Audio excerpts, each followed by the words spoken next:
Diana.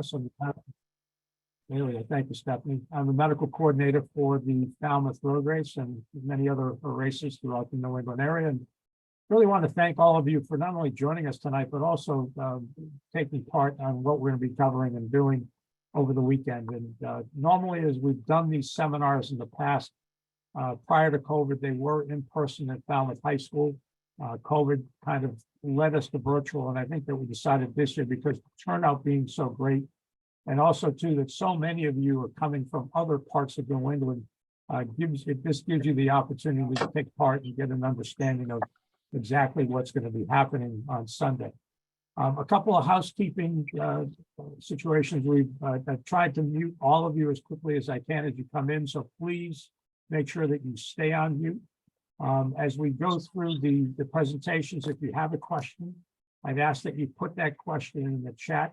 Helping me out tonight is Stephanie Walsh. Stephanie is basically what I would consider my second in command with the Boston Marathon and other events, and my technical advisor when it comes to things like this. So thank you, Stephanie, for all of your help. So that's a quick intro. What I'd like to do is introduce you to a man of many hats, starting off as our medical director, moderator, host, and presenter tonight as well, Dr. John Jardine. Thank you, John. It's all you. Oh, thank you, Chris. And thanks everybody for joining. We do appreciate you taking the time to join with us as we go over some of the stuff that's going to be important tonight. I'm going to be speaking a bit about sort of a wrap up of the whole night, but we have two. We have two. Oh, we got to mute people. We have two exciting speakers tonight with us, it's going to be a good program, so we might as well get started. So first is DJ or David J. Cormier.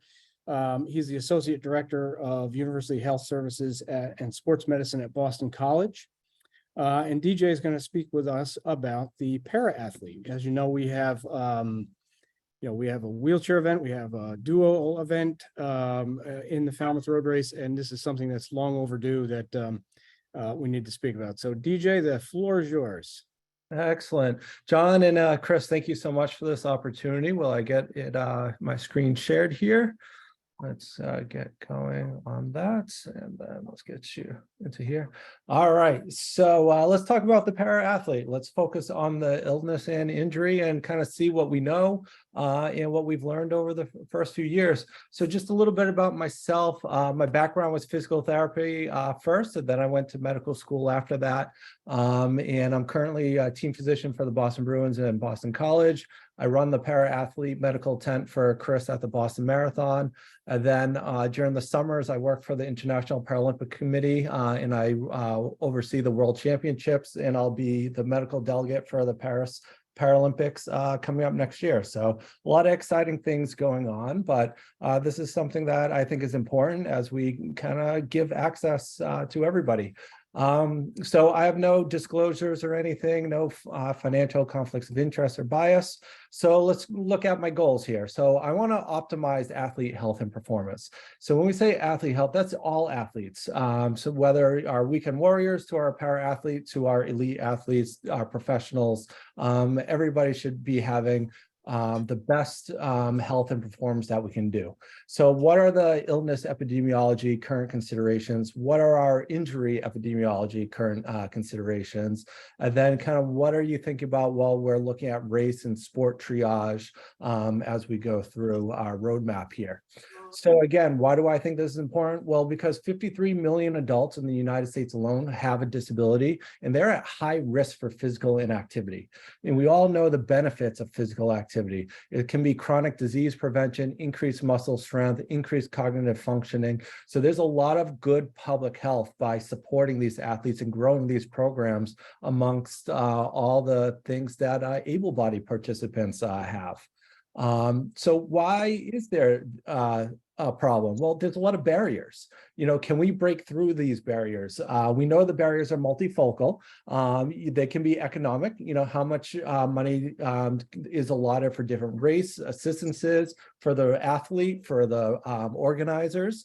How do we promote fairness? If we're looking at competition, the different classifications of impairments come into play on, where can we make sure that it's a fair race?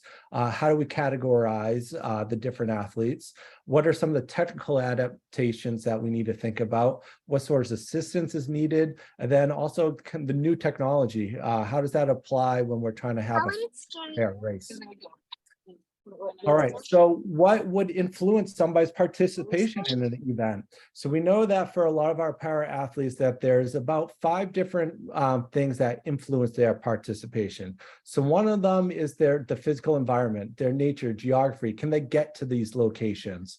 Of course, their physical well-being, their health and safety, and then interpersonal and social relationships. A lot of them will get into it because a friend is into it, or their social circle starts getting into it, just like our able-bodied runners who may get into a race and start participating. So then we have to think about access. How are we getting these athletes to the races? How are we supporting them to have good access? And, are they able to sign up and be part of the races?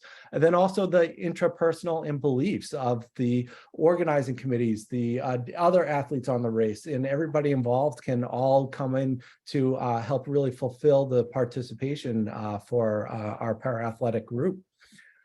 So really what I focused on from the medical aspect is the threat of injury. And that's really what I like to talk about, and making sure that this is a safe scenario for our athletes. So this is a way for me to help teach and help include everybody onto, what can expect. So who do I think has a stake in this? Physicians, physical therapists, athletic trainers, coaches. Is there a new coaching team for our para athletes? Any sort of administrators who are, promoting the event. But basically, everybody has a stake in, the para-athletic movement at this time.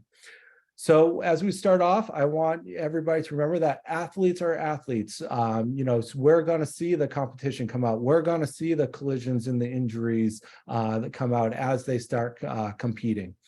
So where do we get this information? So basically, before London 2012, there was no data on para-athlete injury and illness surveillance. We didn't know exactly what the numbers showed. We all had assumptions, preconceived notions, and biases, but there was no data to support that. So London was the first Paralympics to actually start recording and tracking the injury data. And then and then Rio de Janeiro, Beijing, and then Tokyo is the most recent data. And this, now that we've had a solid 5 events, has allowed us to start seeing the trends that have been coming out. So what sort of illnesses have we been seeing, and how common is it for us to see? Well, starting in 2012 at London, we saw about 13.2 illnesses per 100,000 athletes.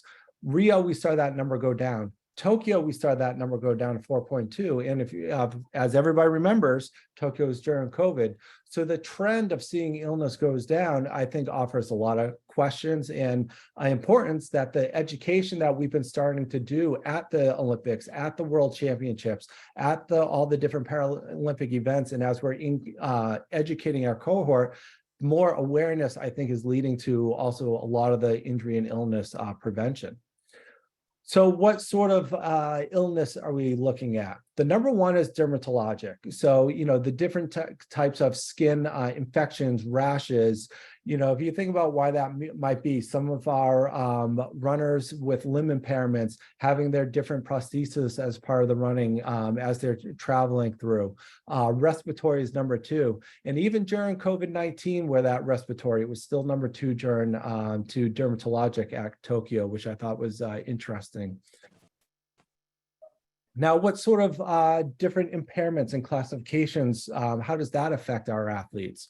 So we have seen through these trends that patients with spinal cord related disorders, they're actually the highest risk for having illness. And then our patients who have limb deficiency are the next, and then it goes down less and less so. But as far as which groups have the highest incidence, as we start keying in on our different populations, can help us understand more. So what did this data show? It showed us that the incidence of illness is higher in the Paralympic Games compared to the Olympic Games. We saw that both in summer and winter settings. We also saw that through all the different events, the respiratory and dermatologic are the most common, followed by digestive and genitourinary symptoms. So again, Tokyo showed the lowest yet to be recorded through all the Paralympic Games since we've been recording since 2012. Again, I think this is due to better preparedness, better education, and better awareness of what we'd be looking for and how we can help our athletes. So the majority of illnesses affecting our Paralympic athletes is going to be same as any athlete, but there are a few unique considerations that I want to talk about with the group. So first, I led to that the dermatologic is our #1 most common. So the causative factors are going to be bacterial, viral, pressure ulceration, and contact dermatitis. Again, these are due to their prosthesis many of the times, traveling, different fit, different weather conditions, swelling, sweating, and different contacts along the way. So one trouble with this that you may see in the medical tent is they come in and they have a large blister or a pressure ulcer or infection that are coming through is if you can't get the prosthesis back on, how do you get them home from the para-athlete tent? So, do you have a wheelchair transport program? Do you have additional crutches that you're able to lend them? But these are the kind of countermeasures and contingency measures for the para-athlete. So let's talk about how it can be a crazy world out there. So for some of the race organizers and for, we're taking a look, what are the accommodations? So can the para-athletes get to a bathroom that's reasonable for them, that's accessible for them? And that's important because our athletes can have urinary symptom impairments. So whether it's a neurologic injury with a neurogenic bladder, they could be brewing, or during their race, depending how far they've traveled, could they be having a urinary tract infection that you're unable to see, because they're going to present differently as well. You're looking for increased spasticity, increased malaise, where they may be insensate below, so they may not feel the burning with urination that an able body may be. So same thing, what do you do as their team doctor or aware? Again, as it's a lot of pre-planning. If you see patients in advertising, making sure aware of different hydration and optimizing the environment where they can have appropriate accommodations for going to the bathroom. So the biggest one that everybody talks about within these classifications is going to be thermal regulation. So who gets impacted? So we always, think about that neurologic impairment, cerebral palsy, spinal cord injury. So what's interesting about them is that there's a relative poikilothymia, which basically we think that they actually adapt better and faster than the able-bodied athlete. So, that's one thing that we see, that we do the same treatments. So if they are heat-related illness, you do continue to do the cold tanks and dunks, but they tend to respond a bit faster. So, definitely still looking out for the major signs of altered mental status, looking for extreme fatigue, exhaustion. But the treatments are still going to be the same. They just tend to adapt actually a little bit faster is what we're seeing. So where did we get that data? So the European Para-Athletic World Championships that were held in Doha and Qatar, they took a look at this study on seeing what their heat countermeasures were.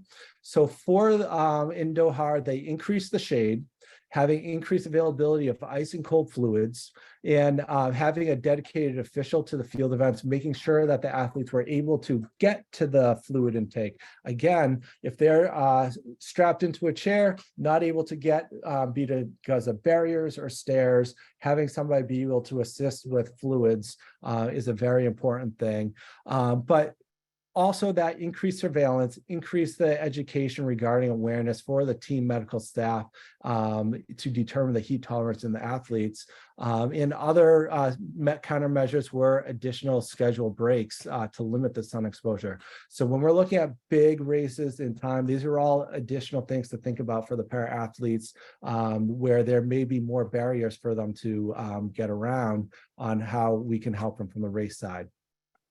So after the competitions, the World Championships in Doha, what they found was that there was actually low level of heat-related illness with these countermeasures.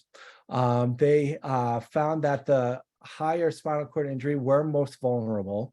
But the majority of athletes with impairment, as long as they adequately prepare and acclimatize, the same thing that we push for able-bodied athletes is that they are able to respond to the countermeasures very similarly. So that acclimatization, heat countermeasure strategies are really good for race preparation, race medical preparedness for our para athletes. So as we were talking about the high spinal cord level injury, we're also talking about autonomic dysreflexia. So what is that? It's when you have an athlete with a spinal cord injury at or above the level of T6. So what happens? Basically, their regulation between the parasympathetic and the sympathetic gets out of control. The sympathetic nerves and parasympathetic nerves start creating an overflow. You get spikes in blood pressure elevation, headaches, goosebumps, anxious behavior, and the patient is looking sick. Now, this is a true emergency. They need to be treated right away. So how do you treat them? So you have to look for noxious stimuli. Usually it's caused by either a full bladder where they were unable to go to the bathroom, a restrictive clothing, a source of pain and injury along the race. This is one where they may need meds like nitroglycerin to lower their blood pressure because it is a true emergency. And if this is the case and it's not lowering, it is something that does have to be transferred to the hospital. So other tricks about autonomic dysreflexia is because we know it increases blood pressure, we know it increases heart rate. Can that increase cardiac output? And is this a way of actually cheating the system? So there's actually studies looking at boosting where some wheelchair athletes is considered a type of doping. So the International Paralympic Committee, we do random blood pressure checks to help mitigate and monitor against illegal boosting effects. So we talked about some specific illness considerations. Let's move on into the injury considerations.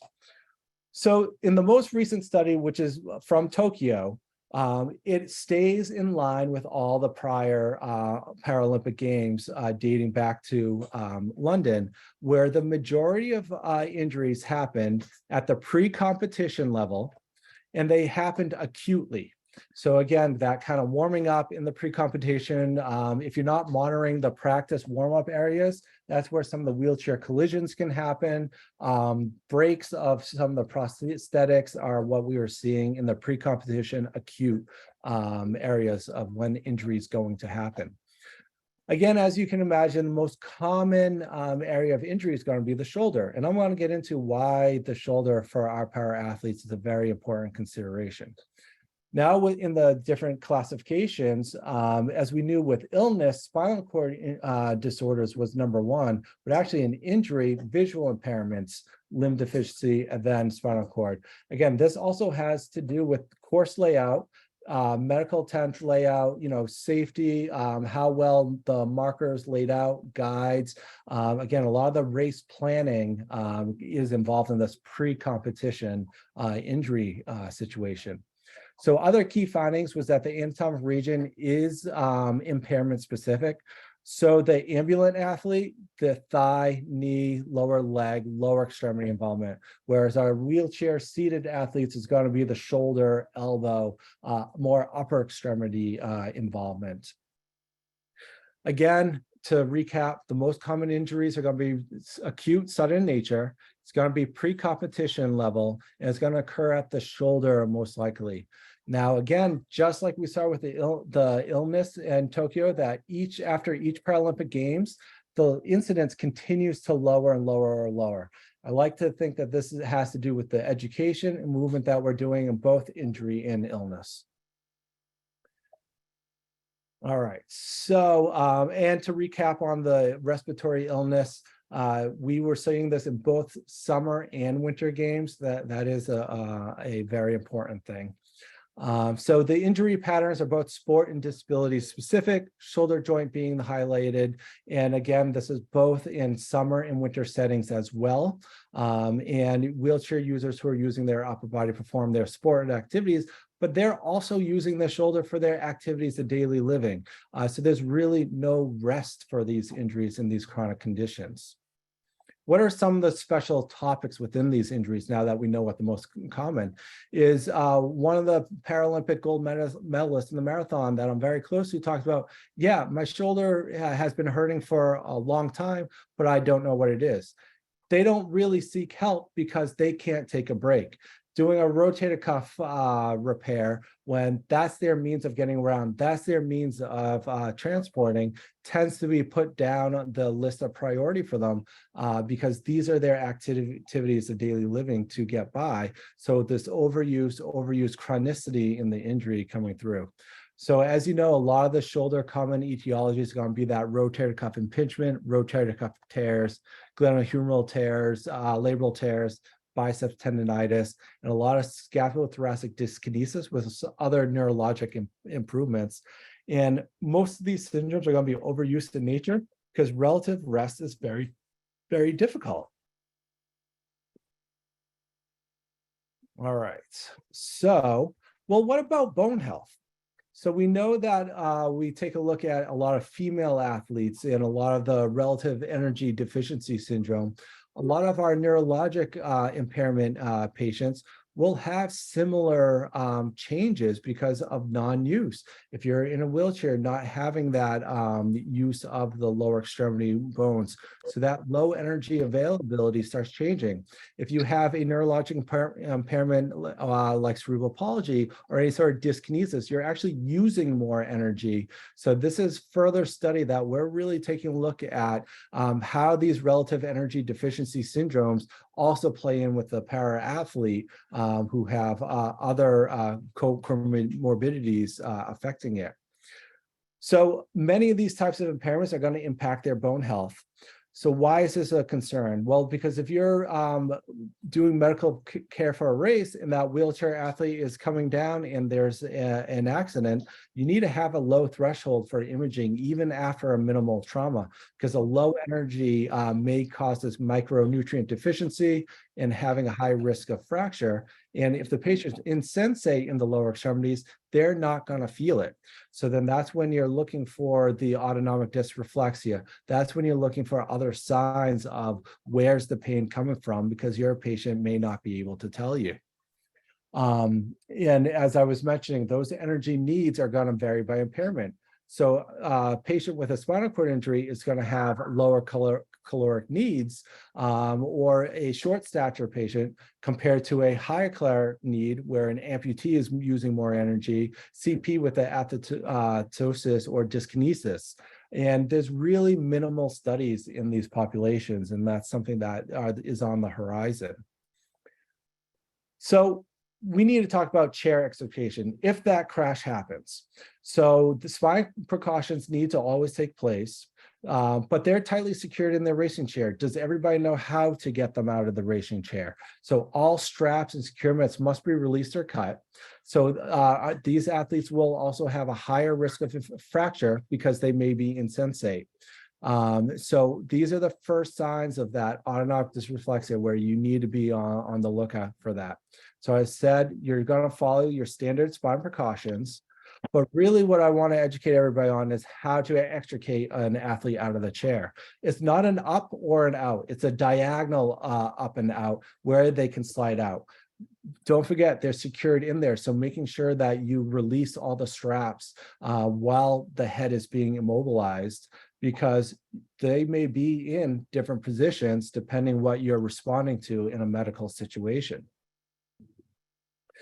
So working with Chris, working with the Marine Corps Marathon, with a lot of the emergency algorithms, started to put together some special considerations where a lot of the, unresponsive athlete, for us, we are now adding in that autonomic dysreflexia algorithm. As I said, this is a medical emergency where it can, you can suffer catastrophic events and even death with it that needs to be treated at the hospital.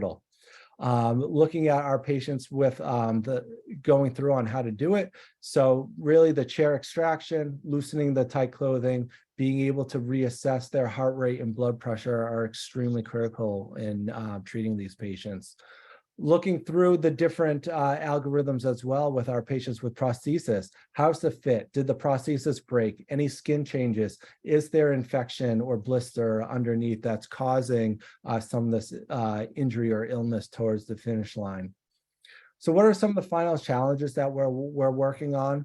Some of them are the anti-doping challenges. So in 2014, a Japanese athlete tested positive for glycerin, which is a masking agent. But glycerin is also used in this population for stealth catheterizations. So really educating our athletes and being aware that you need to stock only lubricants that don't contain glycerol, which is a banned substance. And really being aware of the intentional induction of autonomic dysreflexia for boosting advantages. And that can be brief, it can be quick. And what's the double check? So if we test them once, well, we don't have a type B sample to double check again. So really understanding how a fair way to regulate and monitor that is there. So further research that we talked about, when we look at studies that are done at different marathons, different races, really looking at what the study inclusions are. Did the study include the para-athletes? Did they not include the para-athletes? Was it able-bodied athletes already? So really making sure that this population is represented within further and future research within race medicine. The other interesting thing through all the Paralympic data was it wasn't until Tokyo with Taekwondo that the very first concussion recorded in about a 8-year period, which does not sound accurate. So making sure that athletes and understand that concussion is reportable. So again, we don't want to be missing these, but concussion data in the para-athlete population is significantly lacking and changing. So the majority of sports medicine needs in the athlete with disabilities is the same as with all athletes. There are a few exceptions that exist: the autonomic control, any skin-related changes, neurogenic bowel and bladder, diffuse osteoporosis, and really looking at those patterns in the musculoskeletal injury are some of the things that I wanted to point out. I hope this was helpful, and I'm happy to answer any questions for you guys.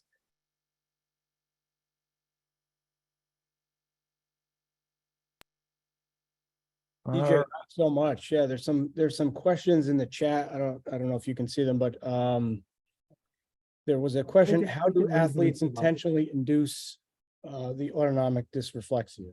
Yep. So the athlete can do that by a noxious stimuli. So they may tie something tight around their leg, something as simple as a little tack pushing into their leg, causing that type of pain to get that boost. They may decide not to use the facilities and have a full bladder for their race because the only way for them to go is through catheterization. So keeping a full bladder can cause that as well. So basically, it's they cause it by doing a noxious stimuli to their body. DJ, this is a quick question in regards to the younger para-athlete. What are you telling them in regards to preventative medicine as they get into these sports and these activities? Yep. So a lot of the preventative medicine is actually hooking up with a sports medicine physician who's aware of the special considerations, and finding coaching that is also aware. So a lot of our marathon racers, it's not just the shoulders, but if you watch their biomechanics on how they're racing, their hips are flexed forward, their neck is up in the extension position. So imagine staying in that position for a good hour, hour and a half plus. So you know, really training the body with relative rest, which is very hard, plus that muscular endurance in those positions, keeping the shoulders in good, strong biomechanics. Because if your mechanics are off, that's when we see the rubbing, the impingement. So really trying to match them up with coaching in the area, I think is a very important prevention strategy. I have a question. With the wheelchair races, if there is a crash, even though the athlete may say they're fine, do we still put them upright, or is full C-spine precautions to be followed? So, you know, you start off with the questioning the patient. So seeing what they're feeling from pain, what they can talk to, if they're giving you reliable answers. And then as any sideline emergency with athletic trainers or physicians or nursing, you know, doing a brief neurologic screen, knowing that theirs is going to be different. So, you know, a lot of it will go by palpation, really palpating the bone area, I think is a very big one. But, you know, they're reliable, they know their body. So, you know, start off with the questioning first, and then, you know, just having that in the back of your mind, okay, let me check these different injuries.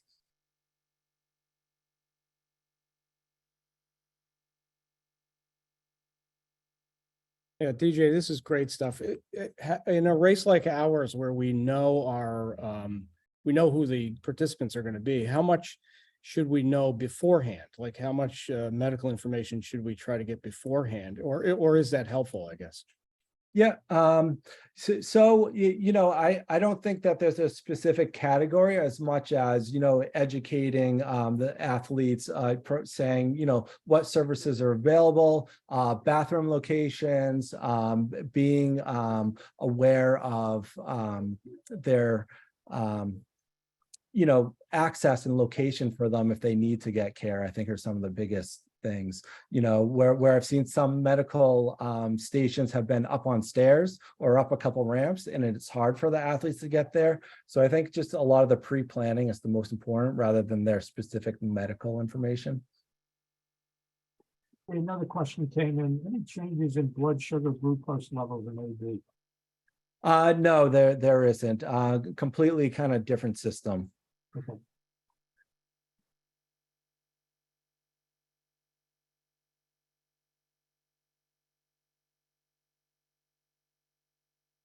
Okay, great. Any other questions just before we wrap up with DJ?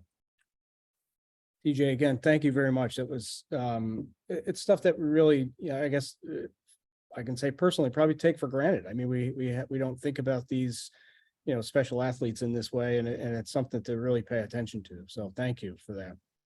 Absolutely. Thank you for letting me speak. Of course. Okay, next up is Dr. Yuri Hosokawa, who is the head of the Safety and Performance Optimization Laboratory. She's an associate professor with the Faculty of Sports Sciences and Waseda University, coming to us live from Japan. This is Dr. Yuri Hosokawa. Hi, thank you for the introduction. Good evening, everyone. Here I am calling in from Japan. So this is actually morning time here on Friday, but I'm very excited to share my presentation with you today. Let me get the slides up. Okay, here you go. So hi, my name is Yuri Hosokawa from Waseda University, and I would like to first thank John and Chris for allowing me to speak with the people here today for the very important weekend coming up. And my title of my presentation is the gold standard care, beat the heat from Falmouth to Tokyo. I'm going to share about my experience from Tokyo 2020, but I'll say it firsthand here that I could not have done it without my personal experience gained from Falmouth road race, and all the experience I've gained there have led to provide this new policy and procedure for the IOC and the Tokyo 2020 Olympic Games. So I guess what I want to make my message here that I want to make here is that please, once you return to your respective town or city or states, please bring back what you've learned from Falmouth road race and execute it in other races so that we could share this great knowledge and evidence-based medical care to those who may not have been used to this yet. I have no conflict of interest on regards to the content of this presentation. So here's a picture from 2013. This was my first Falmouth road race experience. And I had just completed my master's degree at the University of Arkansas, newly certified as athletic trainer, and was ready to begin my PhD under Dr. Casa at the University of Connecticut. And when Dr. Casa told me to come up early so I can join Curry Stringer Institute and their team at the medical tent, so to really get the firsthand experience treating exertional heat stroke patients, I don't think I knew what I was getting myself into, because after this particular race, Falmouth had become my obsession and also passion in the coming years. So these are the pictures from the following years. Since my first experience, I had the privilege of coordinating research initiatives by the KSI each summer to accumulate data to support the best per-hospital management of exertional heat stroke that has saved all EHS runners' lives here in Falmouth, and also conduct research in the realm of thermoregulation and exercise in the heat. So this had led me to become quote unquote experts in exertional heat stroke and thermoregulation, and I had successfully defended my PhD, again thanks to Falmouth road race and the support from the board of directors as well.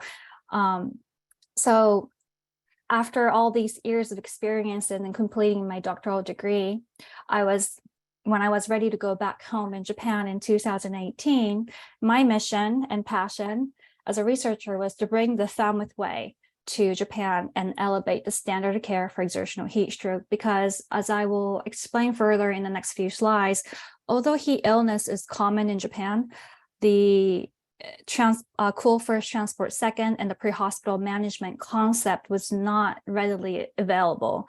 There are some differences we have in terms of medical system that makes it a lot more difficult for us in Japan to provide that such care in per-hospital setting, but in either way, we were expecting Olympic and Paralympic Games in one of the hottest summer Olympics Games history. So the timing kind of was a very perfect timing, where I had just completed all my years of experience in this topic. I had received my PhD in US, and now going back to Japan, I was ready to disseminate that information to my peers. And so getting ready for the Olympic Games, so this is back in 2019, just before COVID hit the world. The International Olympic Committee Adverse Weather Impact Expert Working Group was formed by the IOC. They have never really formed this type of special interest group before Tokyo 2020, but because the world was very anxious and also very worried about the heat that was projected, they decided to form such group. And I heard from my colleagues who are now working for the Paris Olympics that they kept this expert working group. So I'm sure for the LA 2028 as well, there will be an expert working group who will be assigned to really solve these heat related issues during the games. Well, one of the goals for this expert working group was to support the implementation of evidence-based pre-hospital management of exertional heat stroke care by the local organizing committee, because for such a big event like Olympics, it wasn't just about the team medical staff, but the host.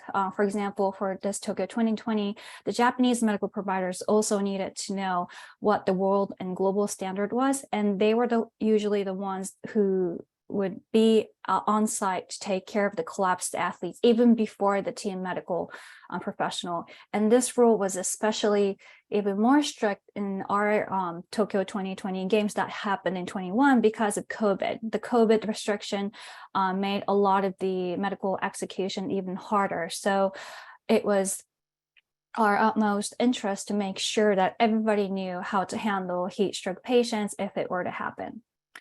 Now, the policies and procedures regarding EHS management did not exist prior to Tokyo 2020, and this surprised me a lot because they've already had Summer Olympics in London and Rio de Janeiro and Beijing, and those also had summer heat. But again, it wasn't as hot as it was expected to be in Tokyo. So they, I guess, didn't have to have such standard in place. But again, for Tokyo 2020, we knew it had to be done.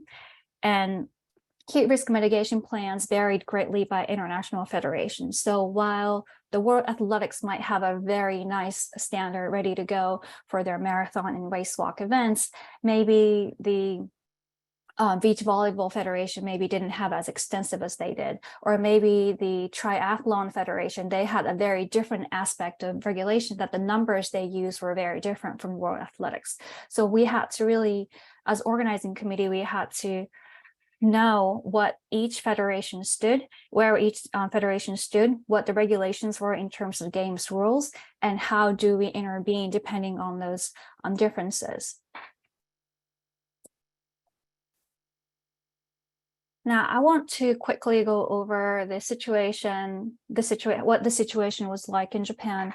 This paper was published in 2019. This was one of the first papers I published as soon as I returned back home because I knew in terms of exertional heat stroke, standard of care in Japan had used subjective symptoms to differential diagnosis. So they didn't have a firm writing to say that you have to have rectal temperature taken, but rather look at the person. Is the person conscious or not? If unconscious, then this person is likely heat stroke. So that was the type of written verbiage that was used in textbooks. The whole body cold water immersion was also not common. It was just not simply written in the textbook that no one knew how to use it. So the information was lacking. And again, rectal temperature assessment was limited. This is partially because of our medical law.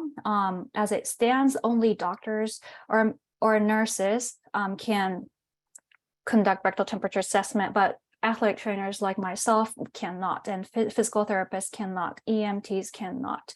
And so how we put our human resources available, given the law, the legal regulations that we have in Japan, we had to play around it so that we are still providing the best care possible for the collapsed athletes. Here's a quick comparison of what I mean by evidence-based versus what the standard was like in Japan. You'll see the evidence-based method on left of the screen, and on right is what it was like in Japan. So here you'll see that in the recognition, as soon as you recognize that this person may have suffered from exertional heat stroke, the gold standard is to take rectal temperature. And then looking at the temperature, you then decide to do a whole body cold water immersion. You are cooling until the rectal temperature assessment suggests that it is 39 degrees Celsius, or I think it's around 102 in Fahrenheit, and monitor at least for 15 minutes to prevent hypothermic overshoot. But in Japan, the actual treatment and diagnosis happen after transport because only doctors could provide such services. And in Japanese sports setting, it is very hard for us to have enough medical providers on site to begin with.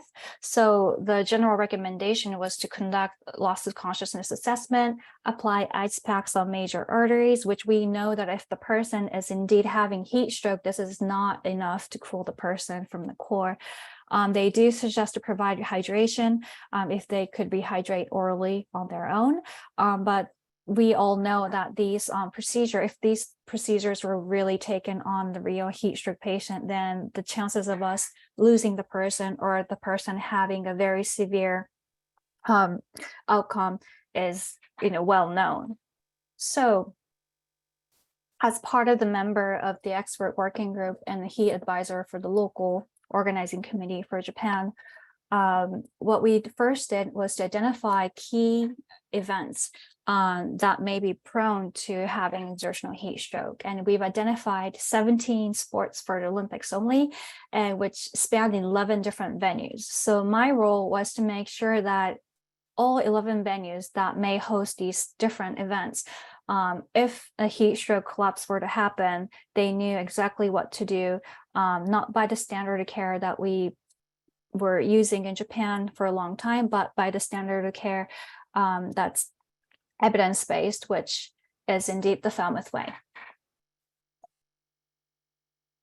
Some of the examples of barriers reported by the local medical staff prior to the training is very similar, I think, is very similar to what we also saw in the US as well. I think a lot of medical professionals shared similar apprehension, where I think the big one is rectal temperature. People think taking rectal temperature is very difficult, but if you think about it, it's not that hard. You're just inserting the flexible thermistor for about 10 centimeter, and you're now getting a very accurate temperature, and that's where you should base your treatment and diagnosis off from.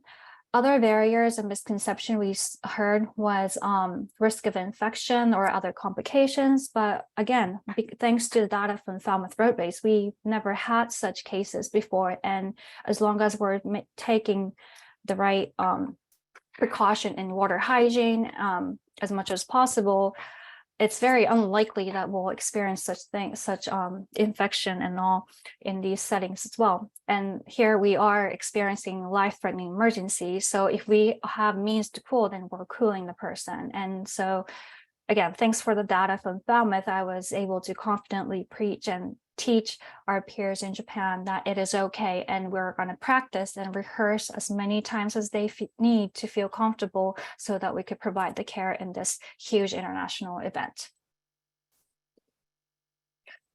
Some of the other tasks that I was assigned to as an heat advisor was to educate the Tokyo Olympic and Paralympic Organizing Committee, because when it comes to event management, it's not just about the medical tent, but the coordination with other branches of the services, sports service, medical service. Also, consensus building from the operational standpoint is very important, because when I say I need, for example, I need a big chunk of ice to cool someone down, these people who've never seen cold water immersion, they thought that we would only need about like 20 kilograms of ice, but what I had asked for was hundreds and hundreds of kilograms of ice. So having those meetings and make sure that they understand the extent of care that we're talking about, the number that we're projecting to have in terms of patients, those information, I was constantly in communication with the main branch of the organizing committee.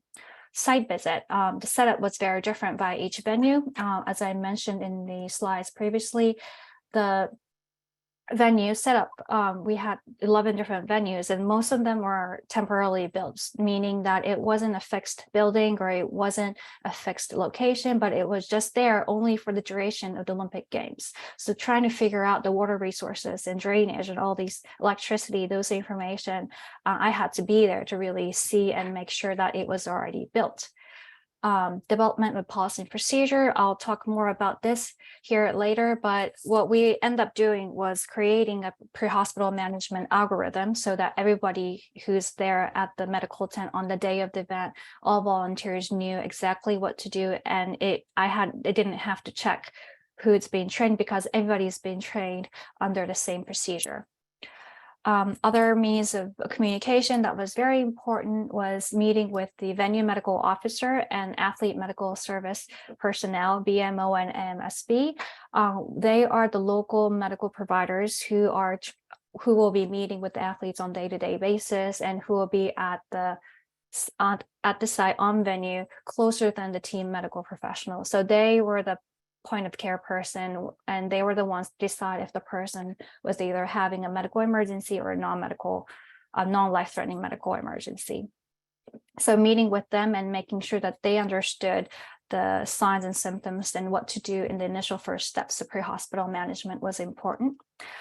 meeting with the IF, International Federation. So again, depending on the event, some events were very used to having heat stroke patients versus some have never seen one, but because Tokyo was projected to have a very high temperature and high humidity, the Tokyo 2020 could have been their first time ever having exertional heat stroke patients. So trying to brief with them and make sure that they understand why we're providing this and what the plan was in terms of when do we intervene, would that interfere with their game's rule, making sure that the referee understood where we're coming from.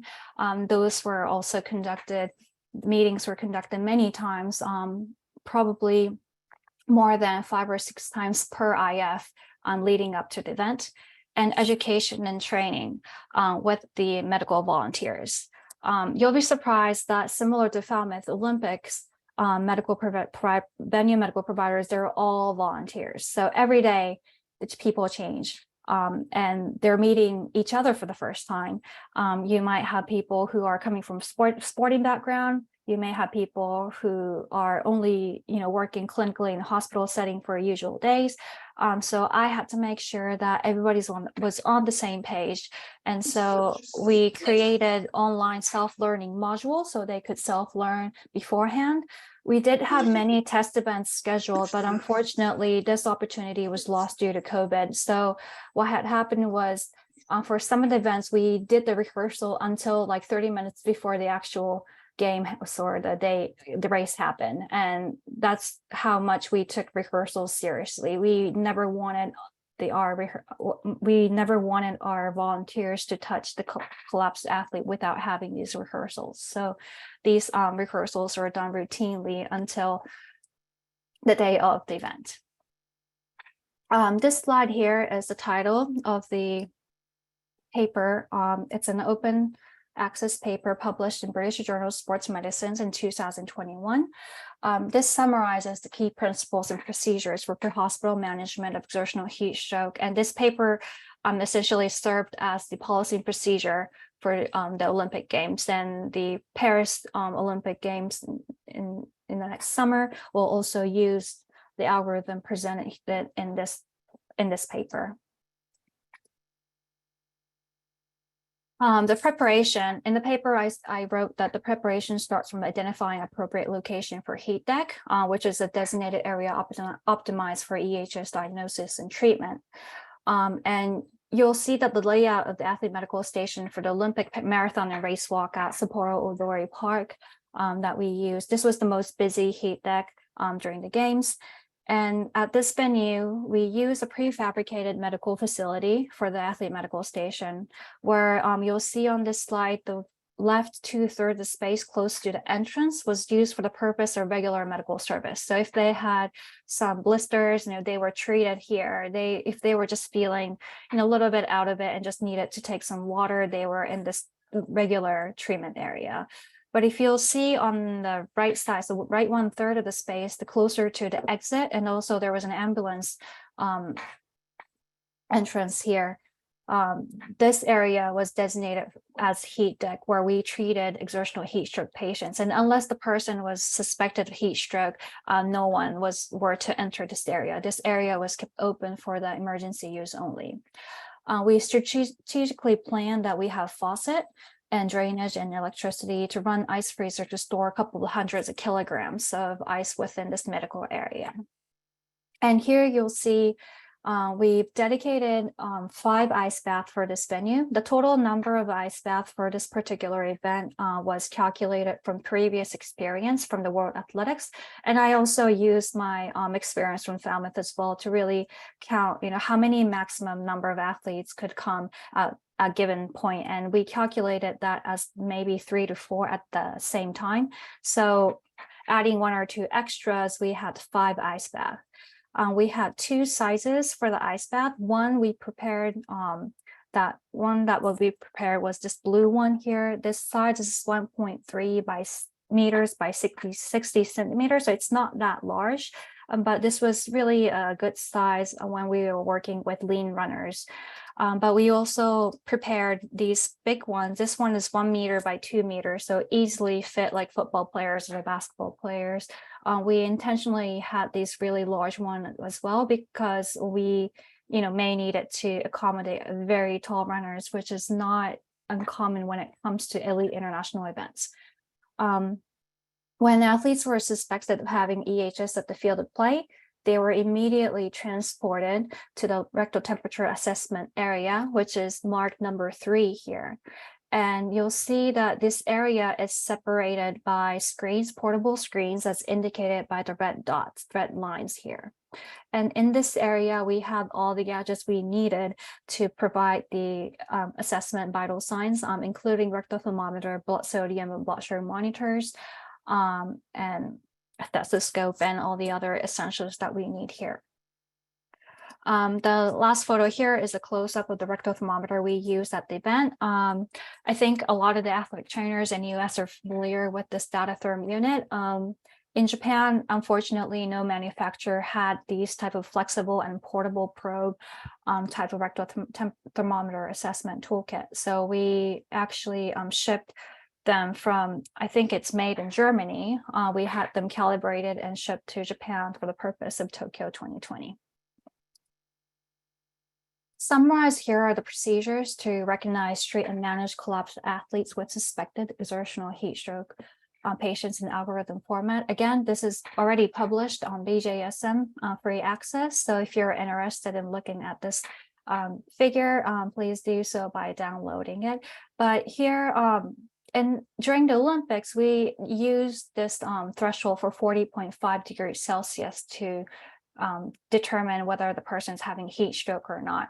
This number may vary depending on event. It could be around 40, maybe as high as 40.5 or maybe 41, but here we use 40. And although we used this number, what had happened in reality was because we had already inserted the rectal temperature to provide or assess the accurate temperature anyway, if the temperature was borderline, say 39.9 or like 40.1, we cooled the patient in cold water immersion anyway, because that was a faster means of cooling and it was just more efficient and safer. And so I'll show you the actual plots of these patients' temperature later in the slides. But here are some of the pictures from the same manuscript. When the person was suspected of having heat exhaustion or heat syncope, so not that extreme high than the core temperature, they were treated using whole body rotating ice towel. But when it came to exertional heat stroke, you'll see on right here, if people were immersed using the cold water immersion tub.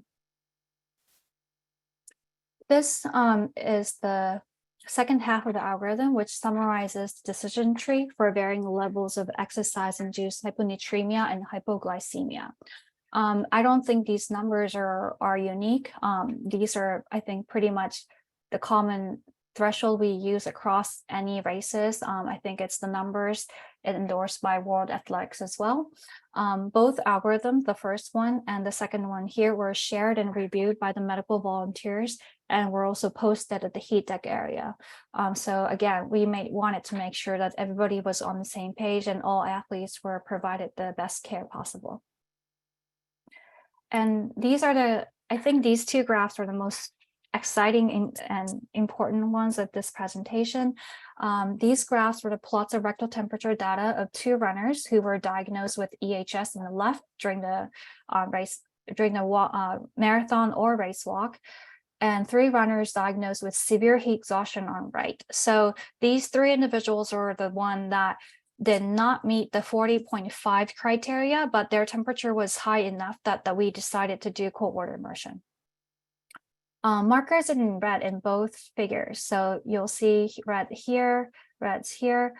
This indicates the timing in which we ceased cooling, which was sometimes determined by the rate of drop in body temperature rather than that 39 degrees Celsius marker, which was identified as stop cooling in the algorithm before. And I think this is an important nuance, and I learned this from Dr. Jardine, that 39 degrees Celsius marker is very important, but you cannot forget at looking at the patient as a whole in front of you. And if the person is exhibiting signs and symptoms that makes you question that, hey, maybe the drop is really rapid right now, that we should take the person off the cold water immersion tub early, or indeed if the temperature reading is really dropping rapidly, then we as clinicians need to make that wholesome decision and say, okay, we're taking the person out maybe 1 or 2 minutes early, so that now we're preventing hyperthermic overshoot. On the left figure, again, these 3 runners, the highest recorded temperature, sorry, the left is A here. On the left figure, you'll find that the runners with the highest recorded temperature took full 30 minutes to reach 39 degrees C. So this gentleman right here, runner number 11, this person had body temperature as high as 42.6 and 7 range. And this person had this sustained hyperthermia for about, 30 minutes. And this person was in cold water immersion this whole time, and it still took him this much time to cool. But if you look at other individuals on the right, where they had about 104 degrees Fahrenheit, if you were to convert it to Fahrenheit here, these individuals indeed did have high body temperature, but if the mental status alteration is not there, and again, if we caught them a little bit early before they reached this point, the cooling time was around 6 to 8 minutes, depending on the person. So it is important to know that it varies by person. It varies by what the initial temperature was. The rate of drop, the incline is also very different by person. So having rectal temperature assessment is very critical and important, but at the same time, look at the patient in front of you as a whole person, so that you're not just stuck to the number and you're not treating the number, but you're actually treating the person. I would like to also share this consensus statement on recommendations and regulations for sport events in the heat. This manuscript was prepared after the Tokyo 2020 games, and it was done by the members of the expert group, and also chief medical representative from key international federations whose events were at risk for heat stress. And here you'll see a table that summarizes key items for on-site heat deck preparation and medical volunteer training. And there are 3 components in this checklist: a checklist for preparation phase, including site visit and venue assessment, a checklist for medical volunteer hands-on training, and a checklist for competition period. And again, I learned all these aspects, how important these checklists are, from Falmouth Road Basin. So this aspect, I cannot thank Chris especially enough, because I've seen you work all of this up in all the events that you've coordinated and organized. And when I was doing this in Tokyo 2020, I immediately thought I have to, make this into a table and have a checklist ready, so that the future Olympic Games now know what to do in terms of exertional heat stroke pre-hospital management. And this leads to the concluding slides here. In conclusion, what I've learned through my experience in Falmouth and also Tokyo 2020 Olympic is that when the risk is available, it is the responsibility of the host to prepare and execute evidence-based pre-hospital management of VHS, and Falmouth does it perfectly. So for those of you, especially whoever is participating in medical volunteer of Falmouth Road Base this year, if it's their first time, please look at what everybody's doing.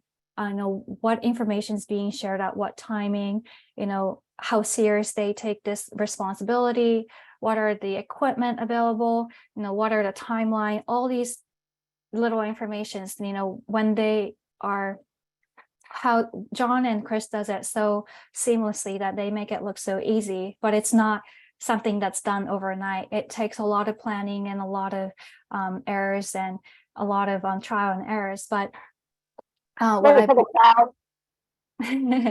and so this execution that I've learned in Falmouth, it had definitely helped me through the Olympics, and it had worked perfectly, and hence we've never had we had 2 exertional heat stroke patients, for example, at the marathon event, but they were not hospitalized, meaning that they just went to the hospital to get a checkup and they were ready to go because they were perfectly treated pre-hospitally and they never had to have extra care afterwards. And, while it's not an overnight endeavor, I hope that our effort in having the document ready, the policy and procedures in the manuscript format, now open access on BJSM could help facilitate other races around the world to implement these best practices in their races. So again, I'll say this again, this was not made possible without the lessons learned from Falmouth Road Race, and I cannot thank everyone from Falmouth enough for all the lessons they've taught me, because you guys have definitely saved hundreds of athletes during our games in Tokyo. This is the last slide of my presentation. Thanks again for the opportunity to share my experience today. Yuri, thanks. That was awesome. I mean, thanks for, what you've done and certainly thanks for being here in Falmouth. Anybody have any questions for Yuri? No, actually, I did. Yuri, I mean, obviously fantastic presentation and an unbelievable story when you think about it. We've known you for a long period of time, and to be quite honest with you, I don't think John and I or anyone that knows you are surprised with what you've been able to accomplish. But, obviously you broke some glass ceilings, you dealt with some tremendous cultural issues in Japan. How did you, coming in as a new, young medical professional in this country that you were born in and obviously know very well, how did you get started? I mean, you must have had to find a champion to help you get through some of these issues. How did that work out? And would you mind sharing that? Oh, yes, definitely. So, yeah, I had just come back from Japan, and because I've been, living in US for the 7 years chunk, I had no professional kind of relationship with the key doctors in Japan. So I had actually turned to Doc Casa was obviously very helpful. He was the one who connected me with the IOC so that the IOC could then introduce me to the local organizing committee. I think it's the cultural nuance here, but because I haven't completed my study in Japan, people in Japan didn't know if they could trust me. It was the initial step. So the first few meetings were very rough. They thought that I was the crazy lady who preached them to take rectal temperature, which was not the first time experience for me, because I did a lot of educational presentations in US as well as a representative from KSI. So I think KSI had really prepped me for that as well. But meeting with the leaders, again, what Chris said was really important. And even that took me a full year to make sure that they felt comfortable. And what I used was, I showed them data, I showed them evidence, but that's not how you win someone's, respect, or that's not how you win their trust. I went in and I actually went in and volunteered at their regular events, non-international events, the local events. And I saw how they worked and I learned what they did extremely well as well. And I tried to embed that within our gold standards so that I don't look like I'm telling them what to do and I'm the only right person. I made sure that I'm respecting their way of doing things as well. And it wasn't an overnight endeavor. Trust me, it took me a long time. And sometimes they gave me very harsh comments as well. But at the end of the day, I think they realized that this is something that needs to be done. And some of the video clips and informations that were recorded from Falmouth, the actual treatment scenes, reading manuscript and words can't tell you only so much, but if you look at the actual video clip of collapsed athletes or struggling athletes and being dunked into cold immersion, and then miraculously after 15 minutes, they look very fine. Those real, because they couldn't come to Falmouth, even because of COVID, to really see that hands-on, having those videos also helped to persuade and convince them that I'm not just saying this because textbook said so. Thank you. You're an inspiration to all of us. It's a great accomplishment. Thank you. Thank you.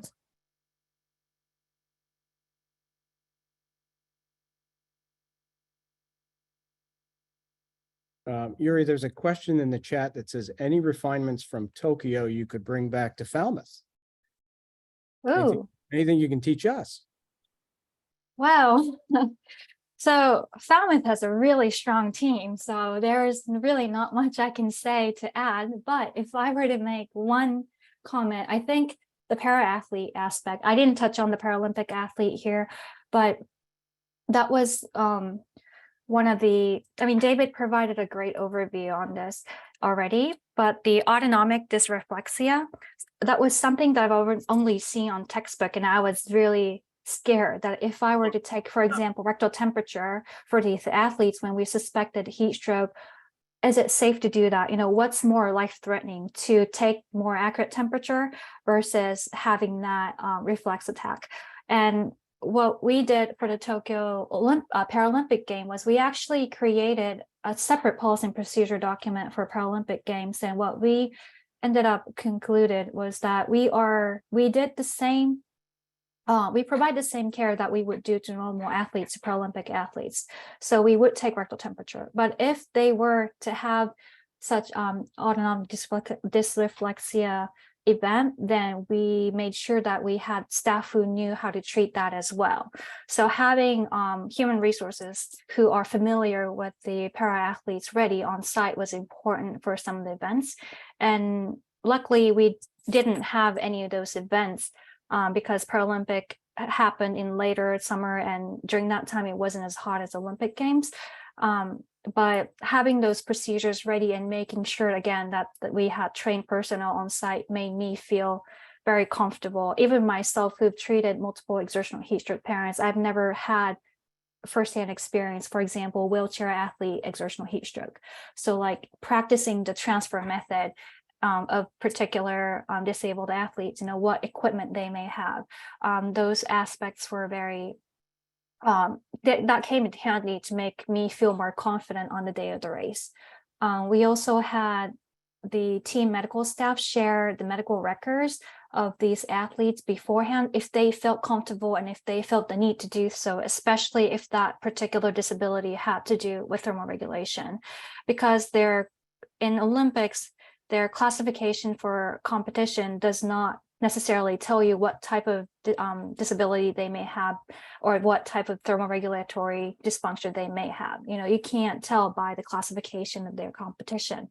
So having those information ready, team staff was actually thanking us for asking for such information, because they wanted to let the local medical provider know that this athlete, if they collapse in this manner, it's not about thermoregulation, for example, it's about this X, Y, and Z that they may already have, and they have medication for that. Or they may say that, okay, this is nothing about their classification. If the person is indeed having some unconsciousness and things like that, just expect that to be exertional heat stroke and you may pull the person. So those type of communication, again, although the event didn't happen, having those timing opportunity to learn about these athletes with special consideration made us feel a lot more secure. Yuri, there's another question. Do you think there was willingness to transfer the Olympic practices elsewhere in Japan based on the experiences of those who volunteered? I guess, do you think now that the country of Japan is ready for this as a whole, I guess? Is that the question? So I think we made a great start with the Tokyo Olympic as my take. So people who are working with elite athletes or people who are working with big scale events now have taken on this method. And I know after the year, well, the Olympic actually happened in 21. So after the summer of 21, I've seen many big size events with cold water immersion. I've been asked by many medical coordinator to lend them my data therm units because they needed to use them. I've asked many requests, where can I get X, Y, and Z? So it's happening in the elite level first. If I were to say, you know, secondary school level or smaller events, it's that information is not disseminated yet. One major barrier I'm experiencing in Japan is that the athletic trainers are not medically licensed professional, meaning that we can't diagnose like we did in US. And therefore, I need support from physicians, and I also need support from EMT staff to execute this whole pre-hospital management care well in Japan. So what I've been doing starting this summer is to work with the emergency medicine field people, and we're working to make sure that all ambulance carry rectal thermometer. And if they carry that, then the EMT from a call from the doctor could then allow these EMT to take rectal temperature assessment. It then becomes not illegal. It now becomes an okay practice. So we're going for that route to have AT, EMT working together remotely with the doctor so that we could provide the care type of scenario. So it's still in progress, but I think it sparked the idea. The Tokyo 2020 experience sparked the idea for a lot of the doctors, and they feel that they now need it. So now they want to work with ATs and EMTs. So I think it's a good change that we brought.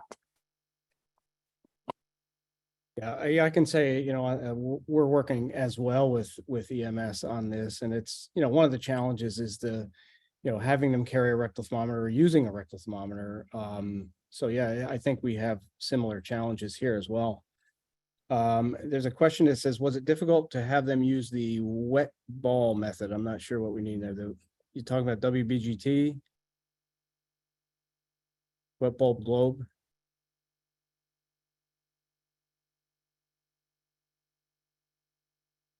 Yes. Yeah. Okay. Yes, we did monitor wet bulb globe temperature on site. That aspect was a little bit hard in terms of coordination, but for all the events that were deemed high risk, so the ones that I shown on the slides, they live in venues. We made sure that we took measurement on site, but each international federation had different regulation for what to do for a given temperature.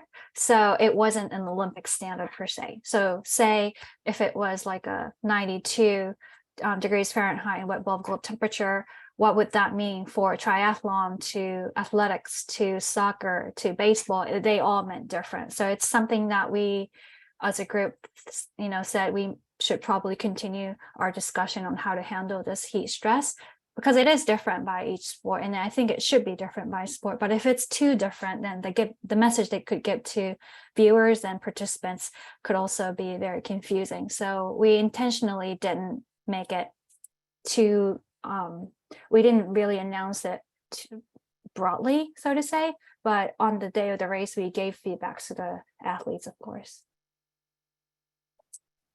Thank you. I noticed someone shared in the chat, they shared the link to the for the paper. So thank you very much for that. Yeah, thank you for doing that.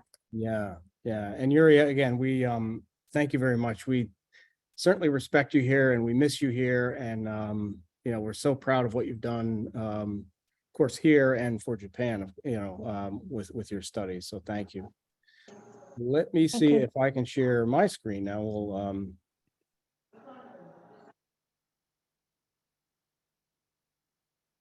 okay, there it is.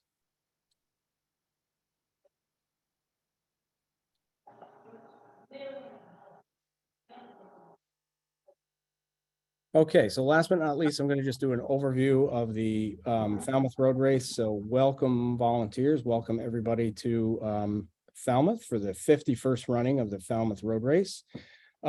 This is, my slides moving okay? This is me, this is a picture of me.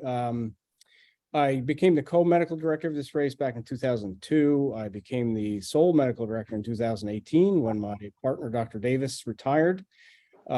Chief medical officer for KSI, and by day an emergency medicine physician. So this is for all the volunteers. You don't get paid not because you're worthless, but because you're priceless. And we obviously could not do this without you. Thank you very much. This year we filled our quota with 250 volunteers, and we actually, I believe Chris can tell me that there were people that were calling and we had to turn them away. So for the first time ever. So we appreciate that. Could everyone mute, please? Thank you. So again, we 250 volunteers, about 75% of you are first-time volunteers. So that's exciting. We have some new people, and we certainly welcome you into our Falmouth family. So the title really for this presentation is Preparation is Key. It's what to expect at the race, how we prepare and things like that. And I kind of like quotes. This is a quote from Ben Franklin: if you fail to plan, you are planning to fail. So we, plan this race long in advance. Chris and I have been, talking probably since the last one ended about this next race. So we, plan well ahead of time, and we know sort of what to expect. We'll talk about I'll give you a brief overview of the race itself, talk about your roles and responsibilities as a member of the medical team and the operations manual, and talk about where we are and what we do in the areas along the course. We'll talk about the treatment protocols for heat illness and some other medical emergencies that you may see on race day, and again, give you a schedule for the actual day on Sunday. So medical care, this is a slide from way back when the race first started. They used the little kiddie pools for cold water immersion, but the medical care has then and now has always been provided by volunteers. And again, we couldn't do it without the volunteers this year as well. So medical direction for the race started with Doctors Crago and Dr. Adams. They were doing it for 30 years when Dr. Davis and I took over in 2001. So again, we've kept the tradition going that they started long before us, of this of what we do at Falmouth. We now have a pretty extensive medical committee where we meet regularly and, again, discuss protocols and what we're going to do and membership and stuff like that. So you're well taken care of in that regard. We put together this medical team operations manual. I think you received this in an email. This is the manual of everything that's going to happen on race day. Chris and I worked on this together. We wrote protocols and their schedules and maps and all kinds of things in there that you can see. So again, that should have been emailed to you. If not, reach out. We'll send that out. So the goals of the medical care is, of course, to provide medical care, recognize people who are ill or injured, and then get them to the most appropriate treatment area. And again, we develop protocols for this. We have a communication system with radios and ham radio operators. We do have a medical record for patients. And of course, we've established this medical training program for you so that you know kind of what's going to happen and what to expect on race day. So first of all, for the past couple of years, we talked about COVID, and I'm so glad to say we're done with this. We don't have to talk about COVID. We don't have to talk about wearing masks. And let's hope we never have to talk about that again. So again, attend the medical training program. You're doing that. Obviously, you're here with me. Wear the assigned apparel. You will be given a t-shirt. Whether you like it or not, you'll have to wear the t-shirt. I'm told this year that the color has changed. I'm told this year that the shirts are blue. So for those of you who collect them, you'll have a new color for your collection. Assist with the setup at assigned areas. There is a lot of equipment. Chris and his team bring in a lot of equipment, thankfully, that we don't have to worry about. But really just, familiarize yourself with the equipment at your site on race day so that you know where everything is. So, in the event of an emergency, you know where to get it and how to find it, and et cetera. In the course tents, along the course tents, Chris has a great idea with these airline carts. These are the little carts that come down the aisle. All of the trays are stocked with all of your equipment, and you can roll them in and out of the tent, and all of your equipment will be there. Again, just take a look at it before the race gets started so you know where everything is. Assist with the visual triage of runners. You're going to be asked to, at your care sites, you're going to be watching runners go by, and it's going to be us that's going to pick out the runners that look like they're in trouble. So we're going to ask that you kind of, pay attention to people going by, and we may see people who are in need of help. And then obviously perform any medical treatments and procedures that are within the scope of your practice. We have all levels of care. We have people who are licensed as physicians, as nurses, athletic trainers, EMTs, paramedics, and then there's folks that aren't licensed who we need just as much. So, just be sure that you're practicing within your standard of care.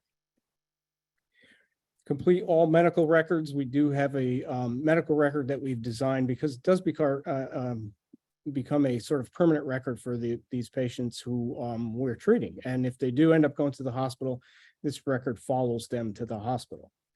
This is the medical record. It looks something like this. We've made it so that it's sort of easy to fill out with some checkbox areas and things like that. So really not too difficult to fill out, and we like to obtain as much data as we can.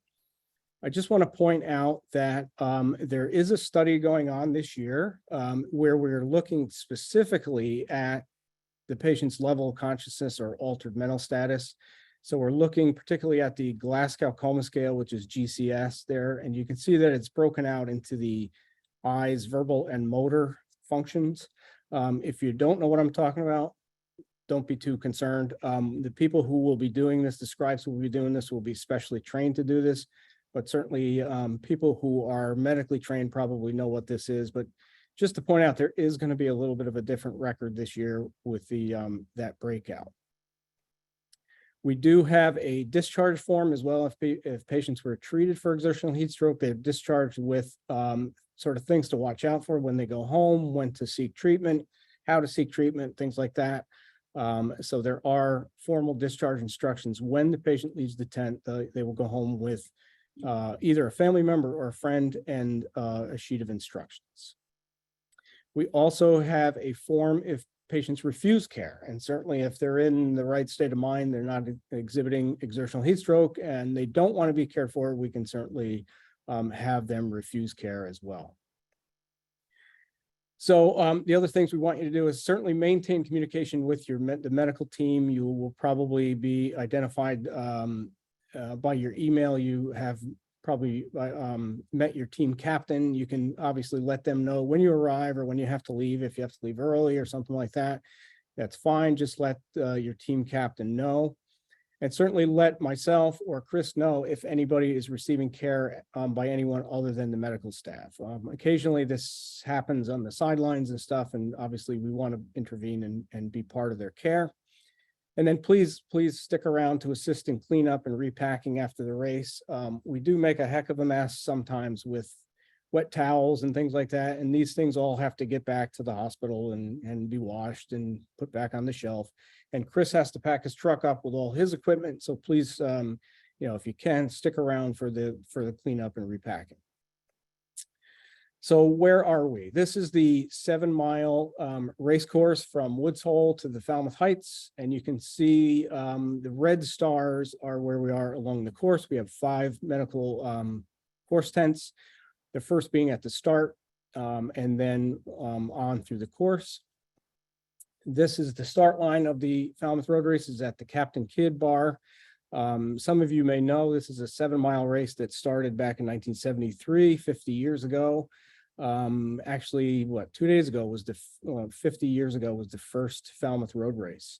And it was a fundraising event that started from one bar to another bar. And this is the first bar. This is Captain Kidd. This is where the race starts in Woods Hole. And you can see this is an aerial of Woods Hole. You can see where the start line is there at the Captain Kidd. The medical tent is a few blocks back, but you will see that, the runners will fill that spot, fill that up. It's going to be 10,000 people packed in down there. So, but there is a medical tent there. There is medical supplies there. There's ambulances there should anybody need help at the start. We also are fortunate to have mobile medical response teams all throughout the race, certainly concentrated around the harbor and towards the finish. And we have about 50 some volunteers that do this. Again, they provide care and are able to triage folks. This is some pictures of our mobile aid teams, our mobile medical teams that are around. If you are part of the mobile medical team, you will meet in the morning at the fire station. I believe it's 6 a.m. You'll meet and you'll get a briefing there, and then you'll load the buses, and then the buses will bring you around to the various sites. and then the equipment will be delivered as well. So again, these are our mobile medical team, and again, stationed mostly around the harbor, and you know, very helpful, obviously, for runners in the pack. They are critical in assisting, you know, runners, and certainly identifying people who are in trouble and getting them to the area where they need to be cared for. The first medical tent per se is at just about at mile 4 at Mill Road and Surf Drive. It's in the parking lot there. For folks that are at this tent, I just want to remind you that there is no water supply there. All the water will be brought in. There are big, you know, big Poland Spring water jugs and stuff that will be brought in. There will be a cold water immersion tub there. So if you need to use that, obviously, like I said, the water and the ice will be delivered there.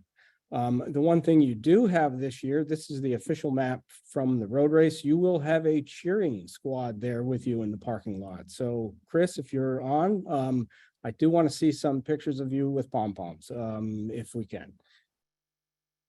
Okay, next medical tent is just after mile 5. This is at Queen Street and Scranton Avenue. You can see the band shell there across the street for point of reference. This is in a town housing development. So for people at the Queen Street or Scranton Avenue site, there is a water spigot here behind the bush. And again, this is a town housing site, so we are able to use the water there. So again, that's your water supply for Scranton Ave. This is our group at Scranton Ave.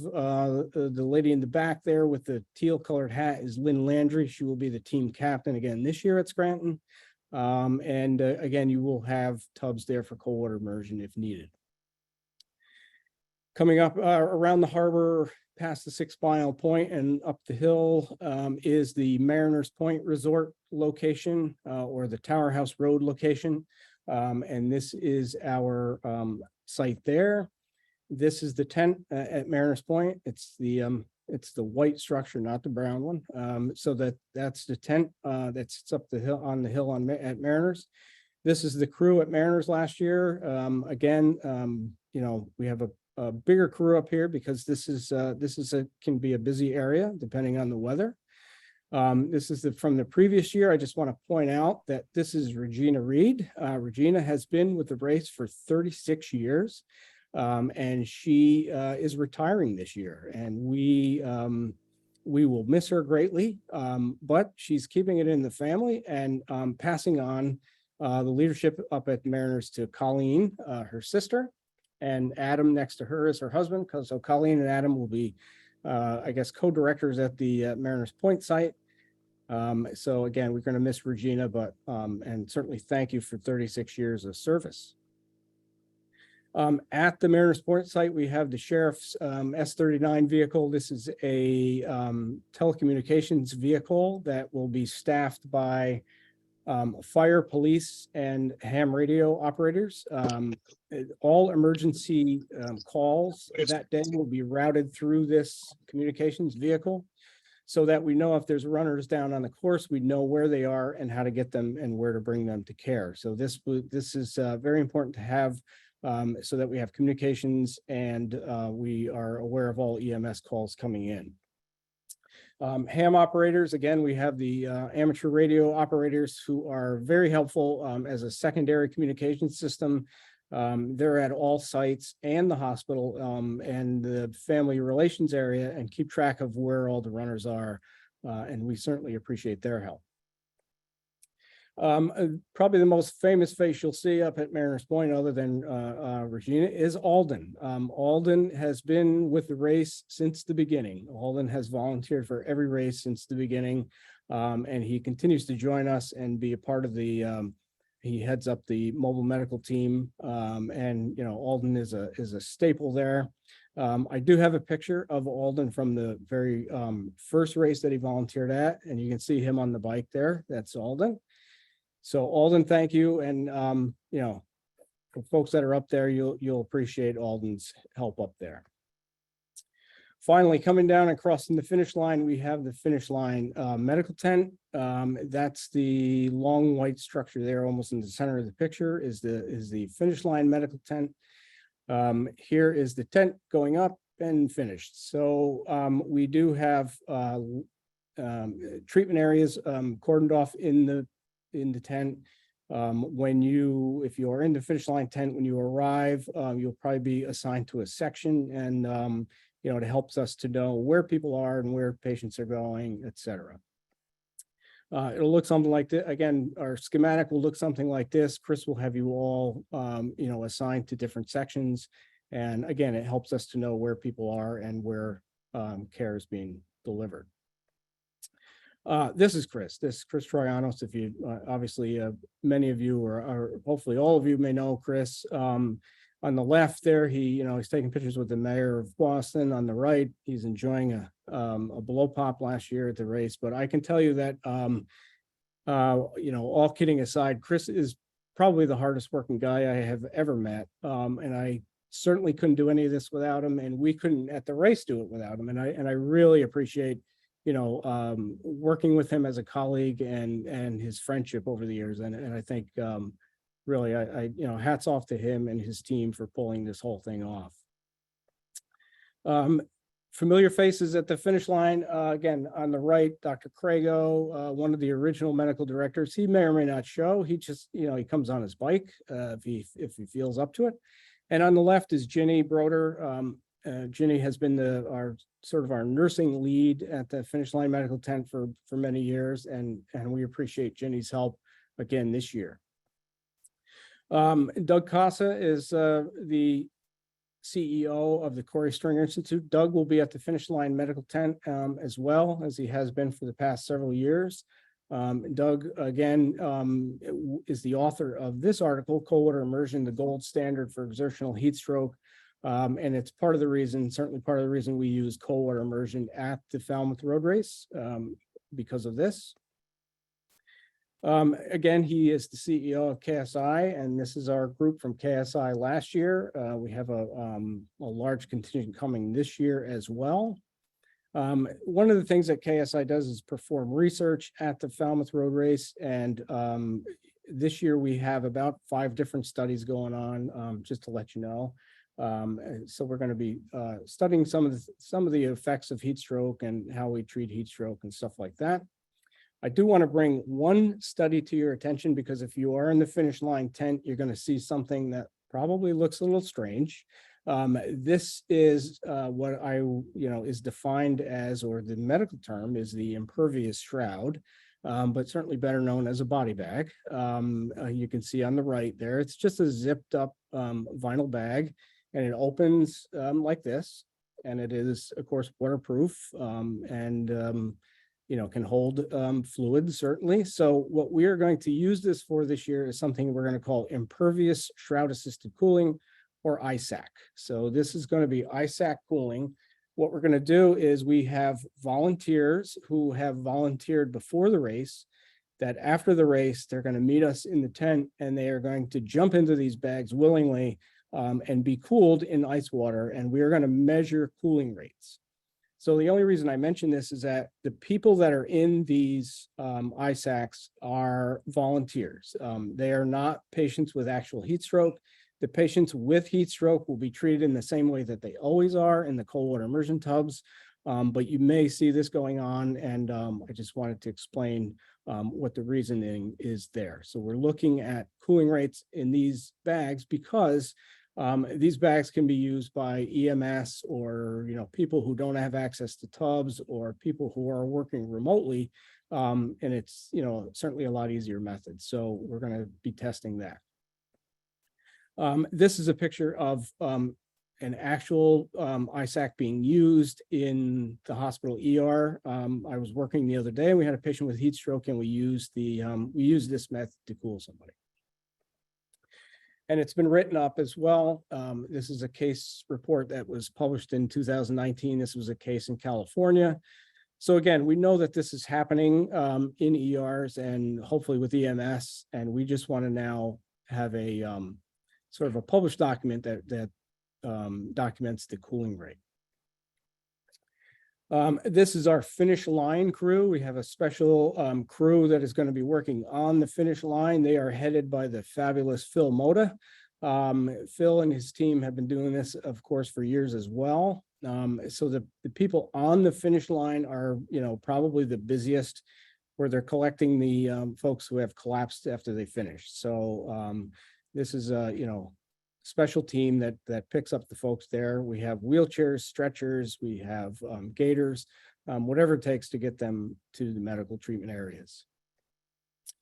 We have what we call an orthopedic section. This is for people with, the strains, sprains, bruises, things like that.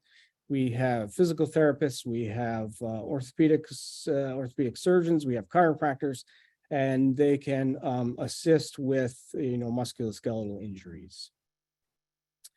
EMS, don't forget about our EMS folks. We do have, thanks to the Mass General Brigham ambulance, we have 8 ambulances coming, or hopefully 8 ambulances coming to assist us on race day, to take the burden off of the town and certainly help us if we need to transport patients. The EMS folks are a bunch of hardworking well, maybe not these guys. I don't know. EMS are usually a bunch of hardworking individuals. And this is the crew from Mass General Brigham. I need a new picture because they were previously called Spalding, but now Mass General Brigham. And we appreciate their help on race day. There is a small EMS tent located on the ball field, as you may know, as patients, as runners finish the race and they wrap around to the ball field so they can get their hot dog and Gatorade. And there will be a small tent there in case somebody's needs medical care. Really, the job of this tent is to get patients across the street to the main tent. So again, there is a small tent on the ball field.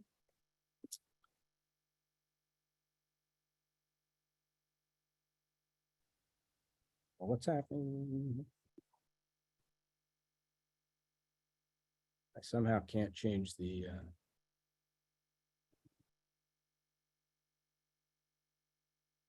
okay, that's changing, I guess. So this is the hospital ER, Falmouth Hospital Emergency Department.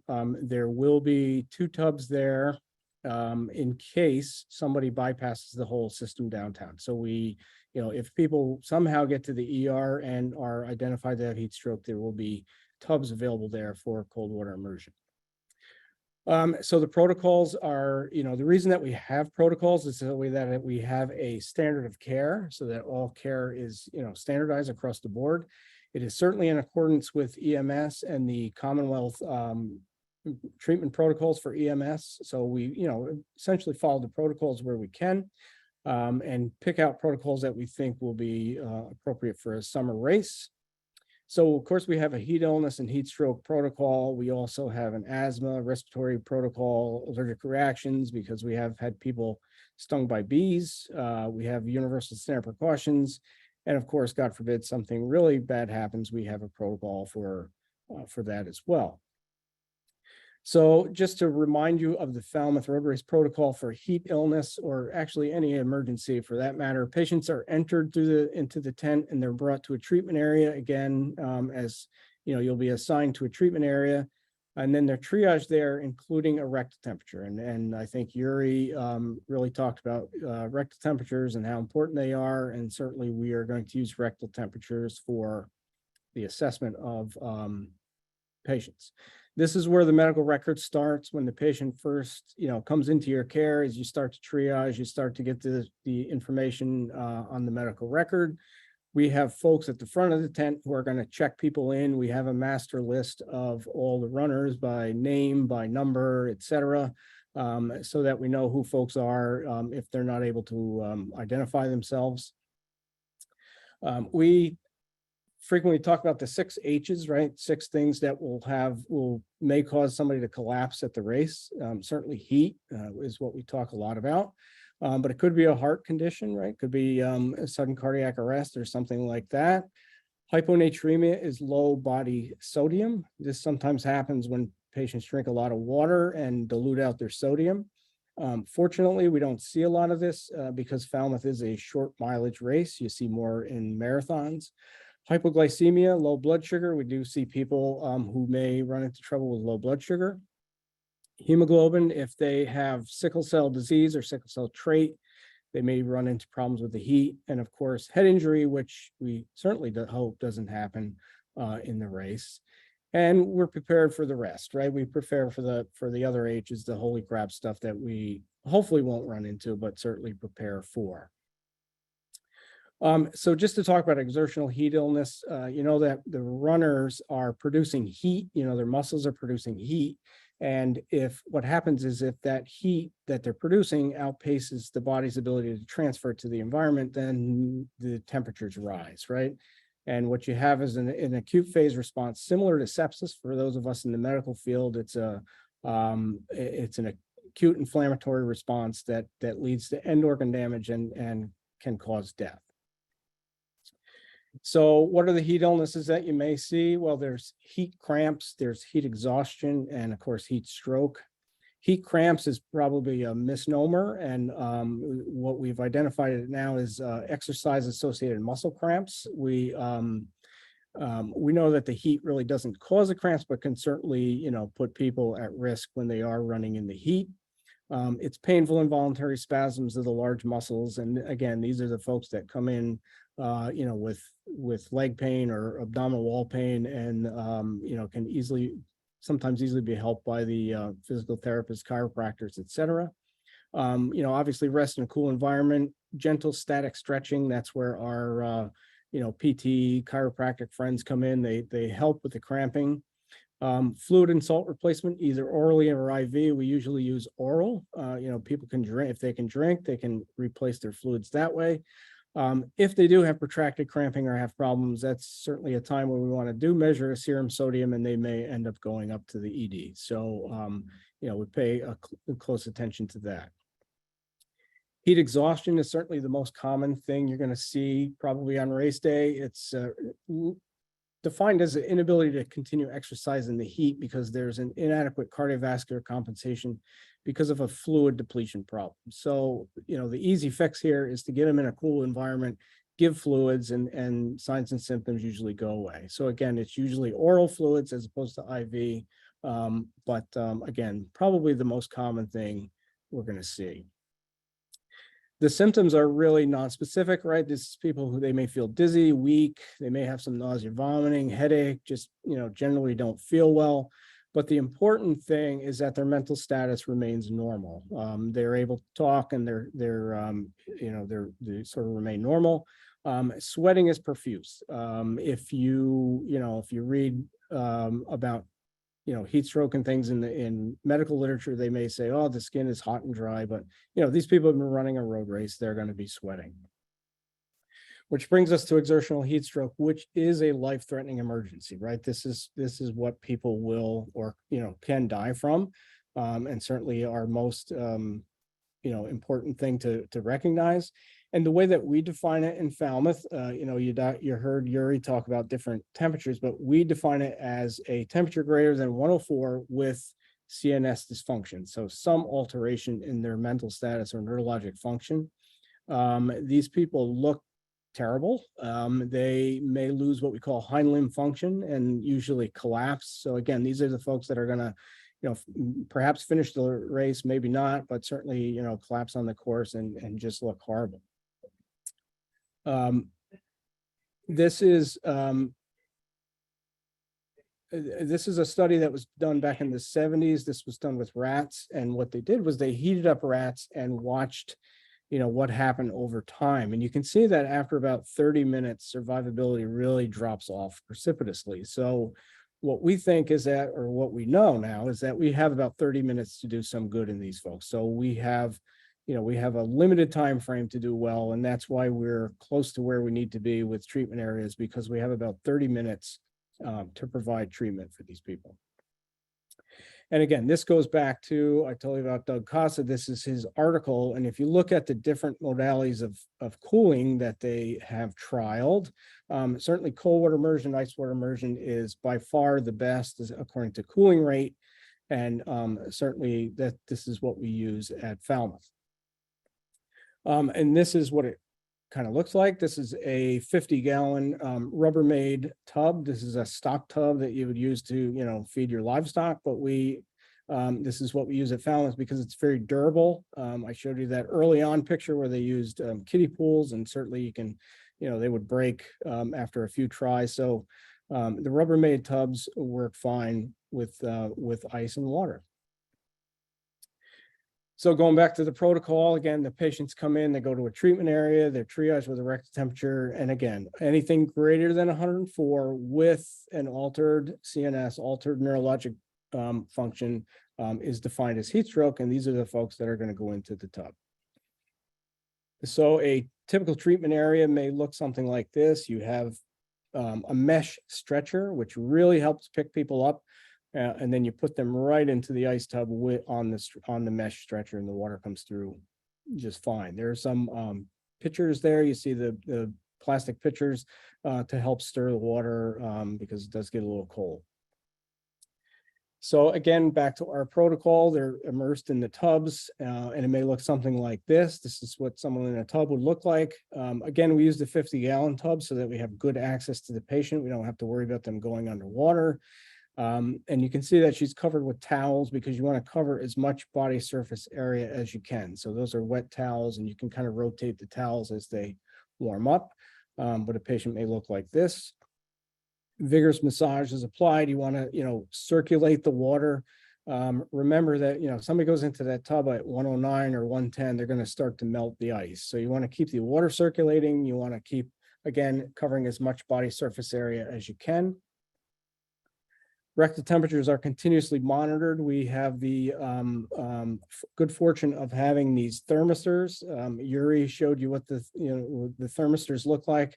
What we do is we put a rectal probe in, again, as Yuri described, and then we continuously monitor temperatures. And you can see, there's someone here at 107.9. So it's a way to continuously monitor temperatures and watch how fast they're cooling. And, for those of you who are interested in research, there's a study for everybody, right? This is, I know Kevin is on. This is Dr. Miller's study about how far in we have to put the probe. So we know that about 15 centimeters or so is a good, or about 6 inches. So if you mark the probe before you put it in, and you know that you are at the right depth to get a good temperature. This is a guy who, a lot of times we hear, oh no, you're not putting that thing in me, or you're not taking my temperature that way. This is a guy who's waiting to be discharged from the tent. You can see that his probe is still in, and he probably doesn't even realize it. So it's a very small wire, probably like a phone charging wire. And again, it stays in until the patient's ready to go. It just goes to show you that there's research, if there's a project for everybody, right? So if anybody's interested in getting involved with research, certainly we have something for you to do. And then finally, the patients are removed from the tub when their temp is 103. And this is a new number. I know Yuri talked about 102, and we've always used 102 in the past. And Yuri also talked about something that we call overshoot. What happens is when people are in ice water like that, they have their hypothalamus doesn't reset, so their thermostat doesn't reset, and sometimes they get a little chilly afterwards, and then we end up putting them back in the sun for a little bit to warm them up. Remember now their clothes are wet. We don't have dry clothes for everybody. So what we've decided is that we have altered our protocol a little bit. So patients will be removed from the tub when their temp is 103. So if you have done this before, this is a change. Instead of 102, it's going to be 103. And then, patients come out of the tub, and then we do have IVs available. We do have ACLS equipment available, and we do have drugs available if any of that stuff is needed. We rarely have to do IVs on patients because they are able to hydrate orally. And rarely have to use any of this stuff, thank goodness, but it is available. We do have stuff available for care. We do have pharmacists at both the Mariners Point and Finish Line sites. So the pharmacists will be there with the medication allotment that we have that we think we may need. And certainly they will help with medications if we need them. If you do end up starting an IV, I do recommend the Coban wrap as opposed to trying to tape it in place, because when they're all wet from either sweat and or cold water immersion, the tape is not going to stick. Blankets are available for drying and warming the overshoots. We talked about the overshoot. We do have an area in the back of the tent that does have walls but no roof, so that if patients do get a little chilly from the ice water, we can put them back into the sun, in a private area, and give them blankets to warm up if they need to. We do have some dry clothing, t-shirts from other races and things like that we can give them, and it certainly helps them to rewarm.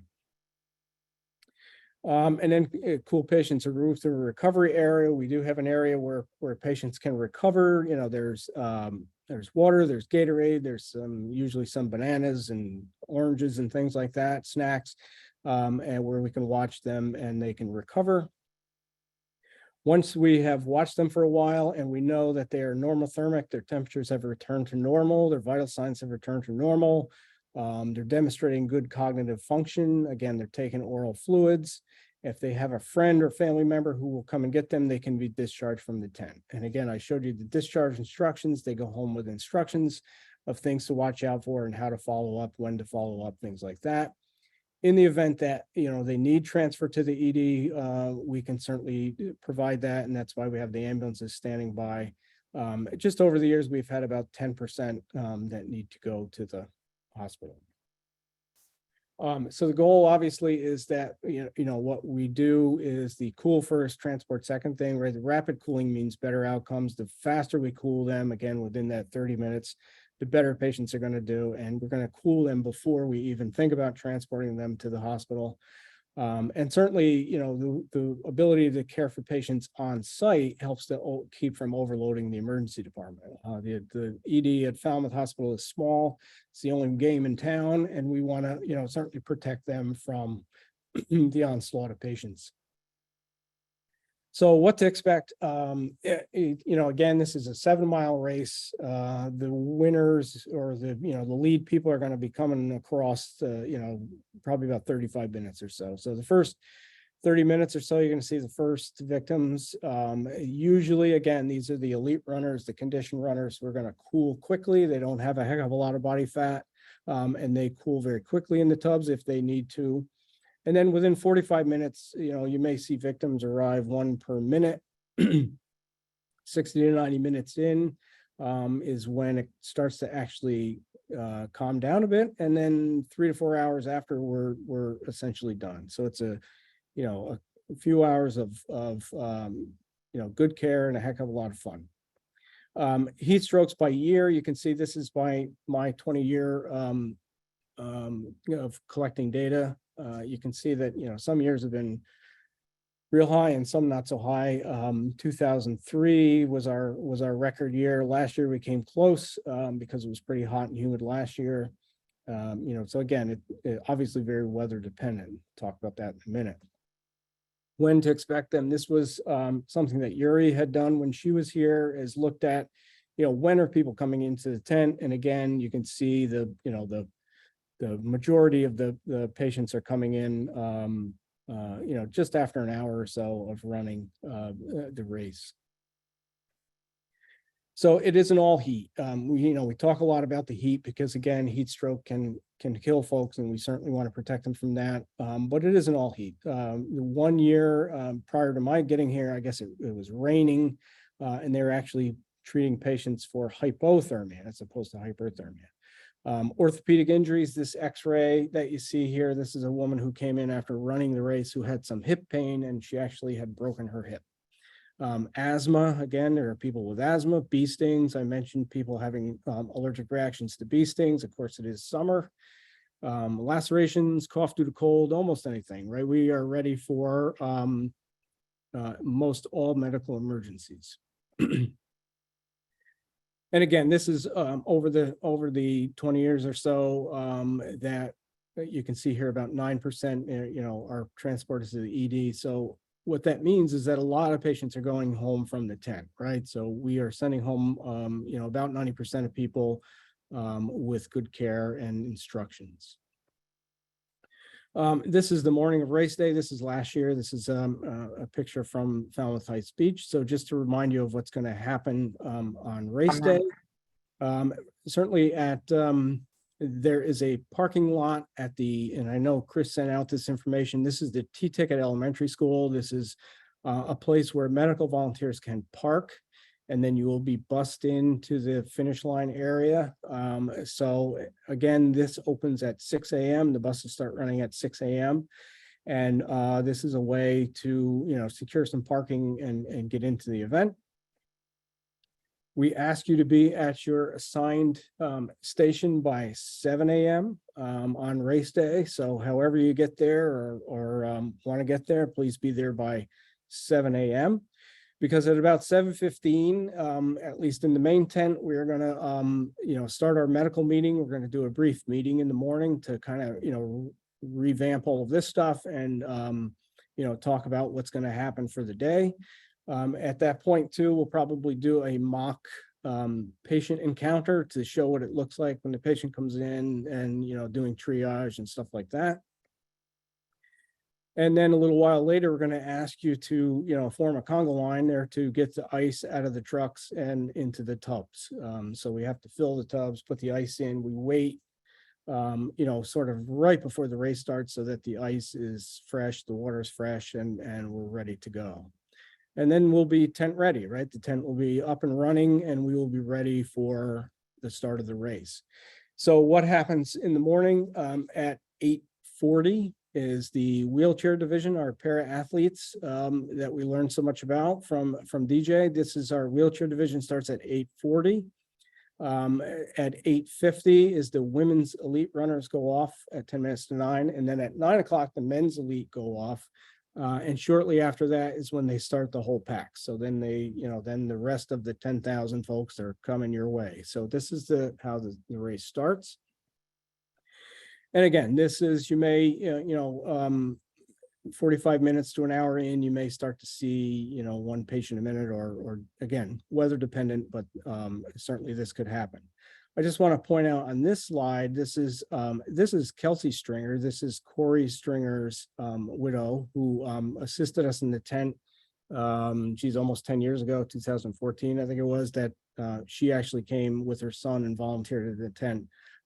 So that was a treat for us in 2014 to work with Kelsey. This is what someone looks like in the tub. You can see the towels are used to cover, all the surface area. And again, you're working in teams, so there's lots of help. This is a kid last year who was, his rectal temperature was 112.8, and, probably one of the highest that we've seen, but he was able to cool quickly and was able to be discharged home with his family. And I just got an email from his mom today that he continues to do well. He did well then and continues to do well, but won't be joining us this year. But again, just to show you that, what can be done with immediate cooling.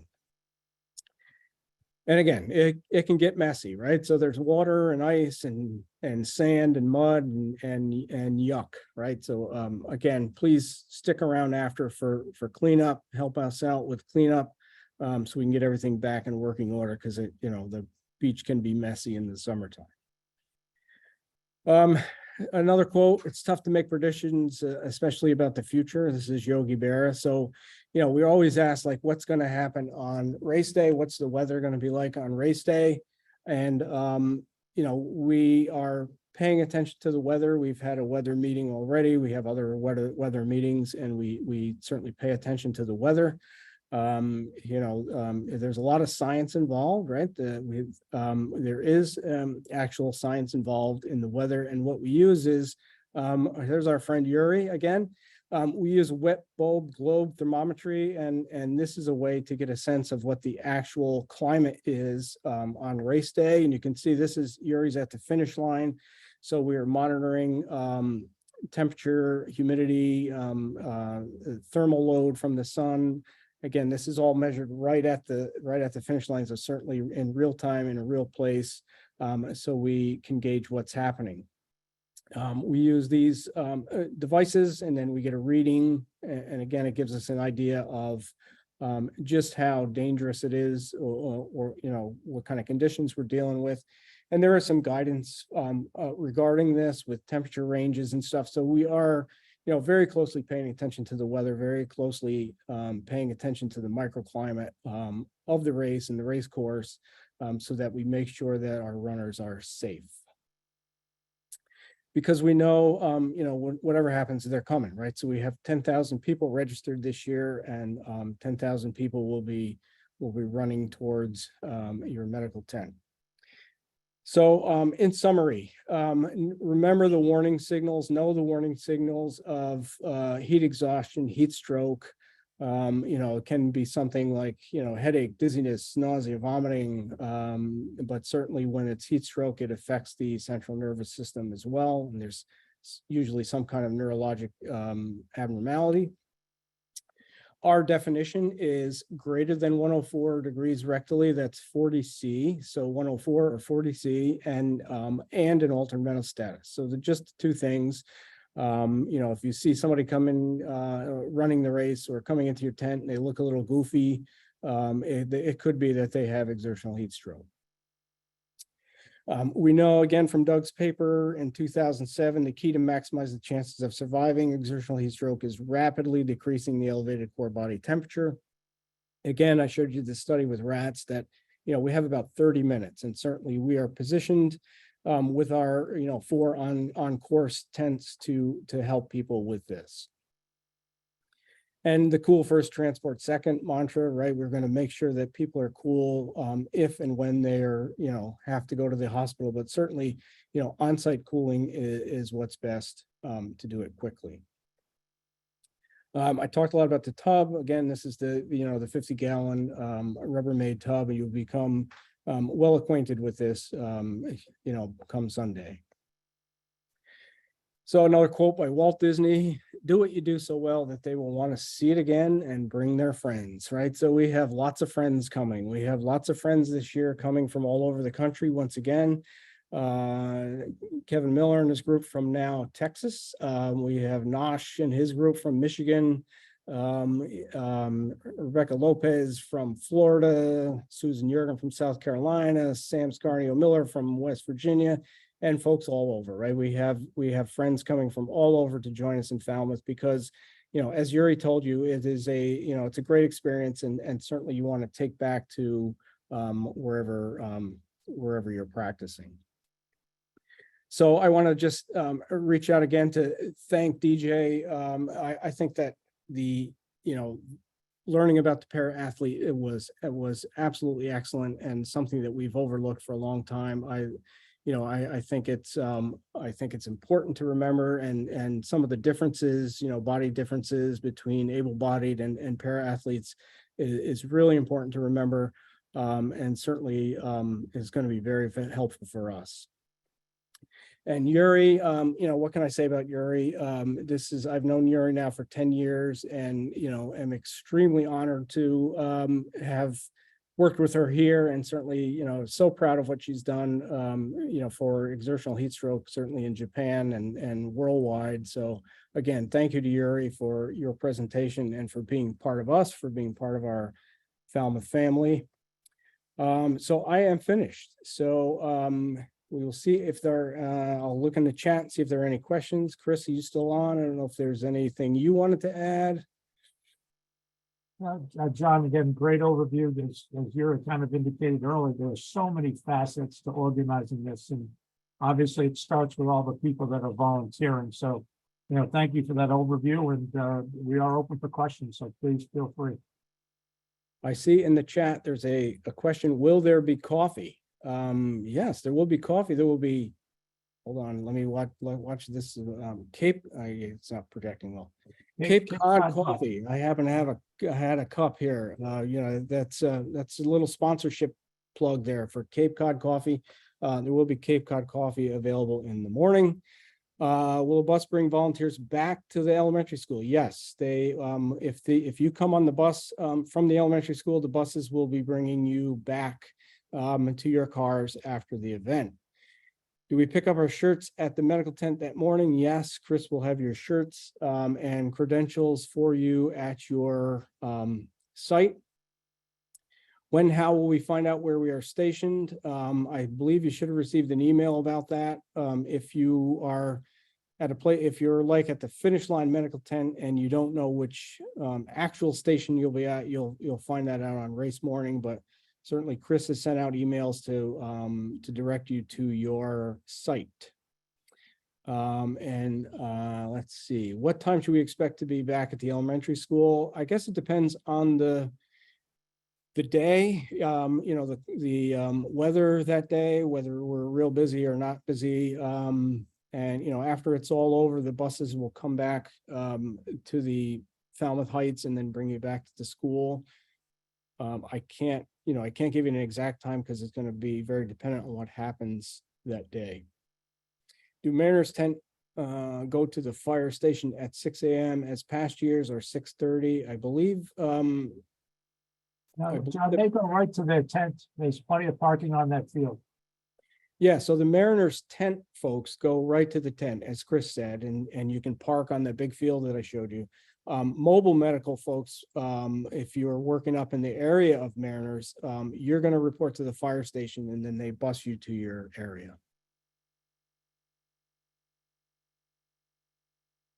Any other questions?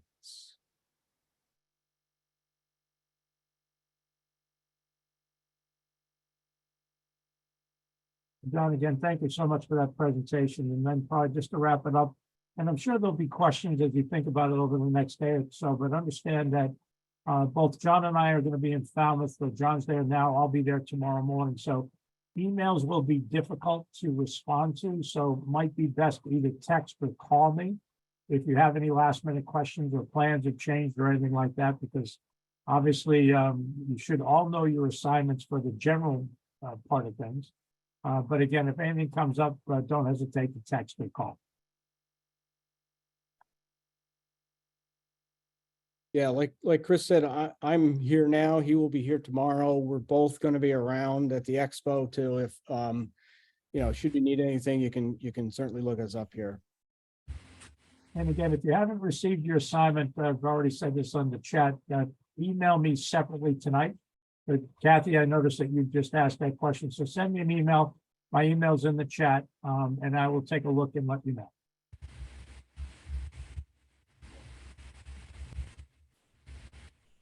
So I think, John, we're pretty good. That was a good overall great three presentations. So thank you. Yeah, I'm really excited about DJ and Yuri's presentations. Like I said, it's you know, as far as the para athlete stuff that we just don't think about. So that's been helpful. And to have 140 of you join this call, this shows us that as much as we'd like to see everyone in person, it seems virtually is the way to go. Right. All right, everyone, we're going to call it a night. Get some rest. You'll get a big weekend and a big Sunday, and we're looking forward to seeing all of you at some point in time. See you later.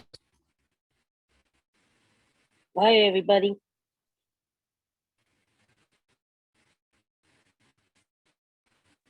Bye-bye.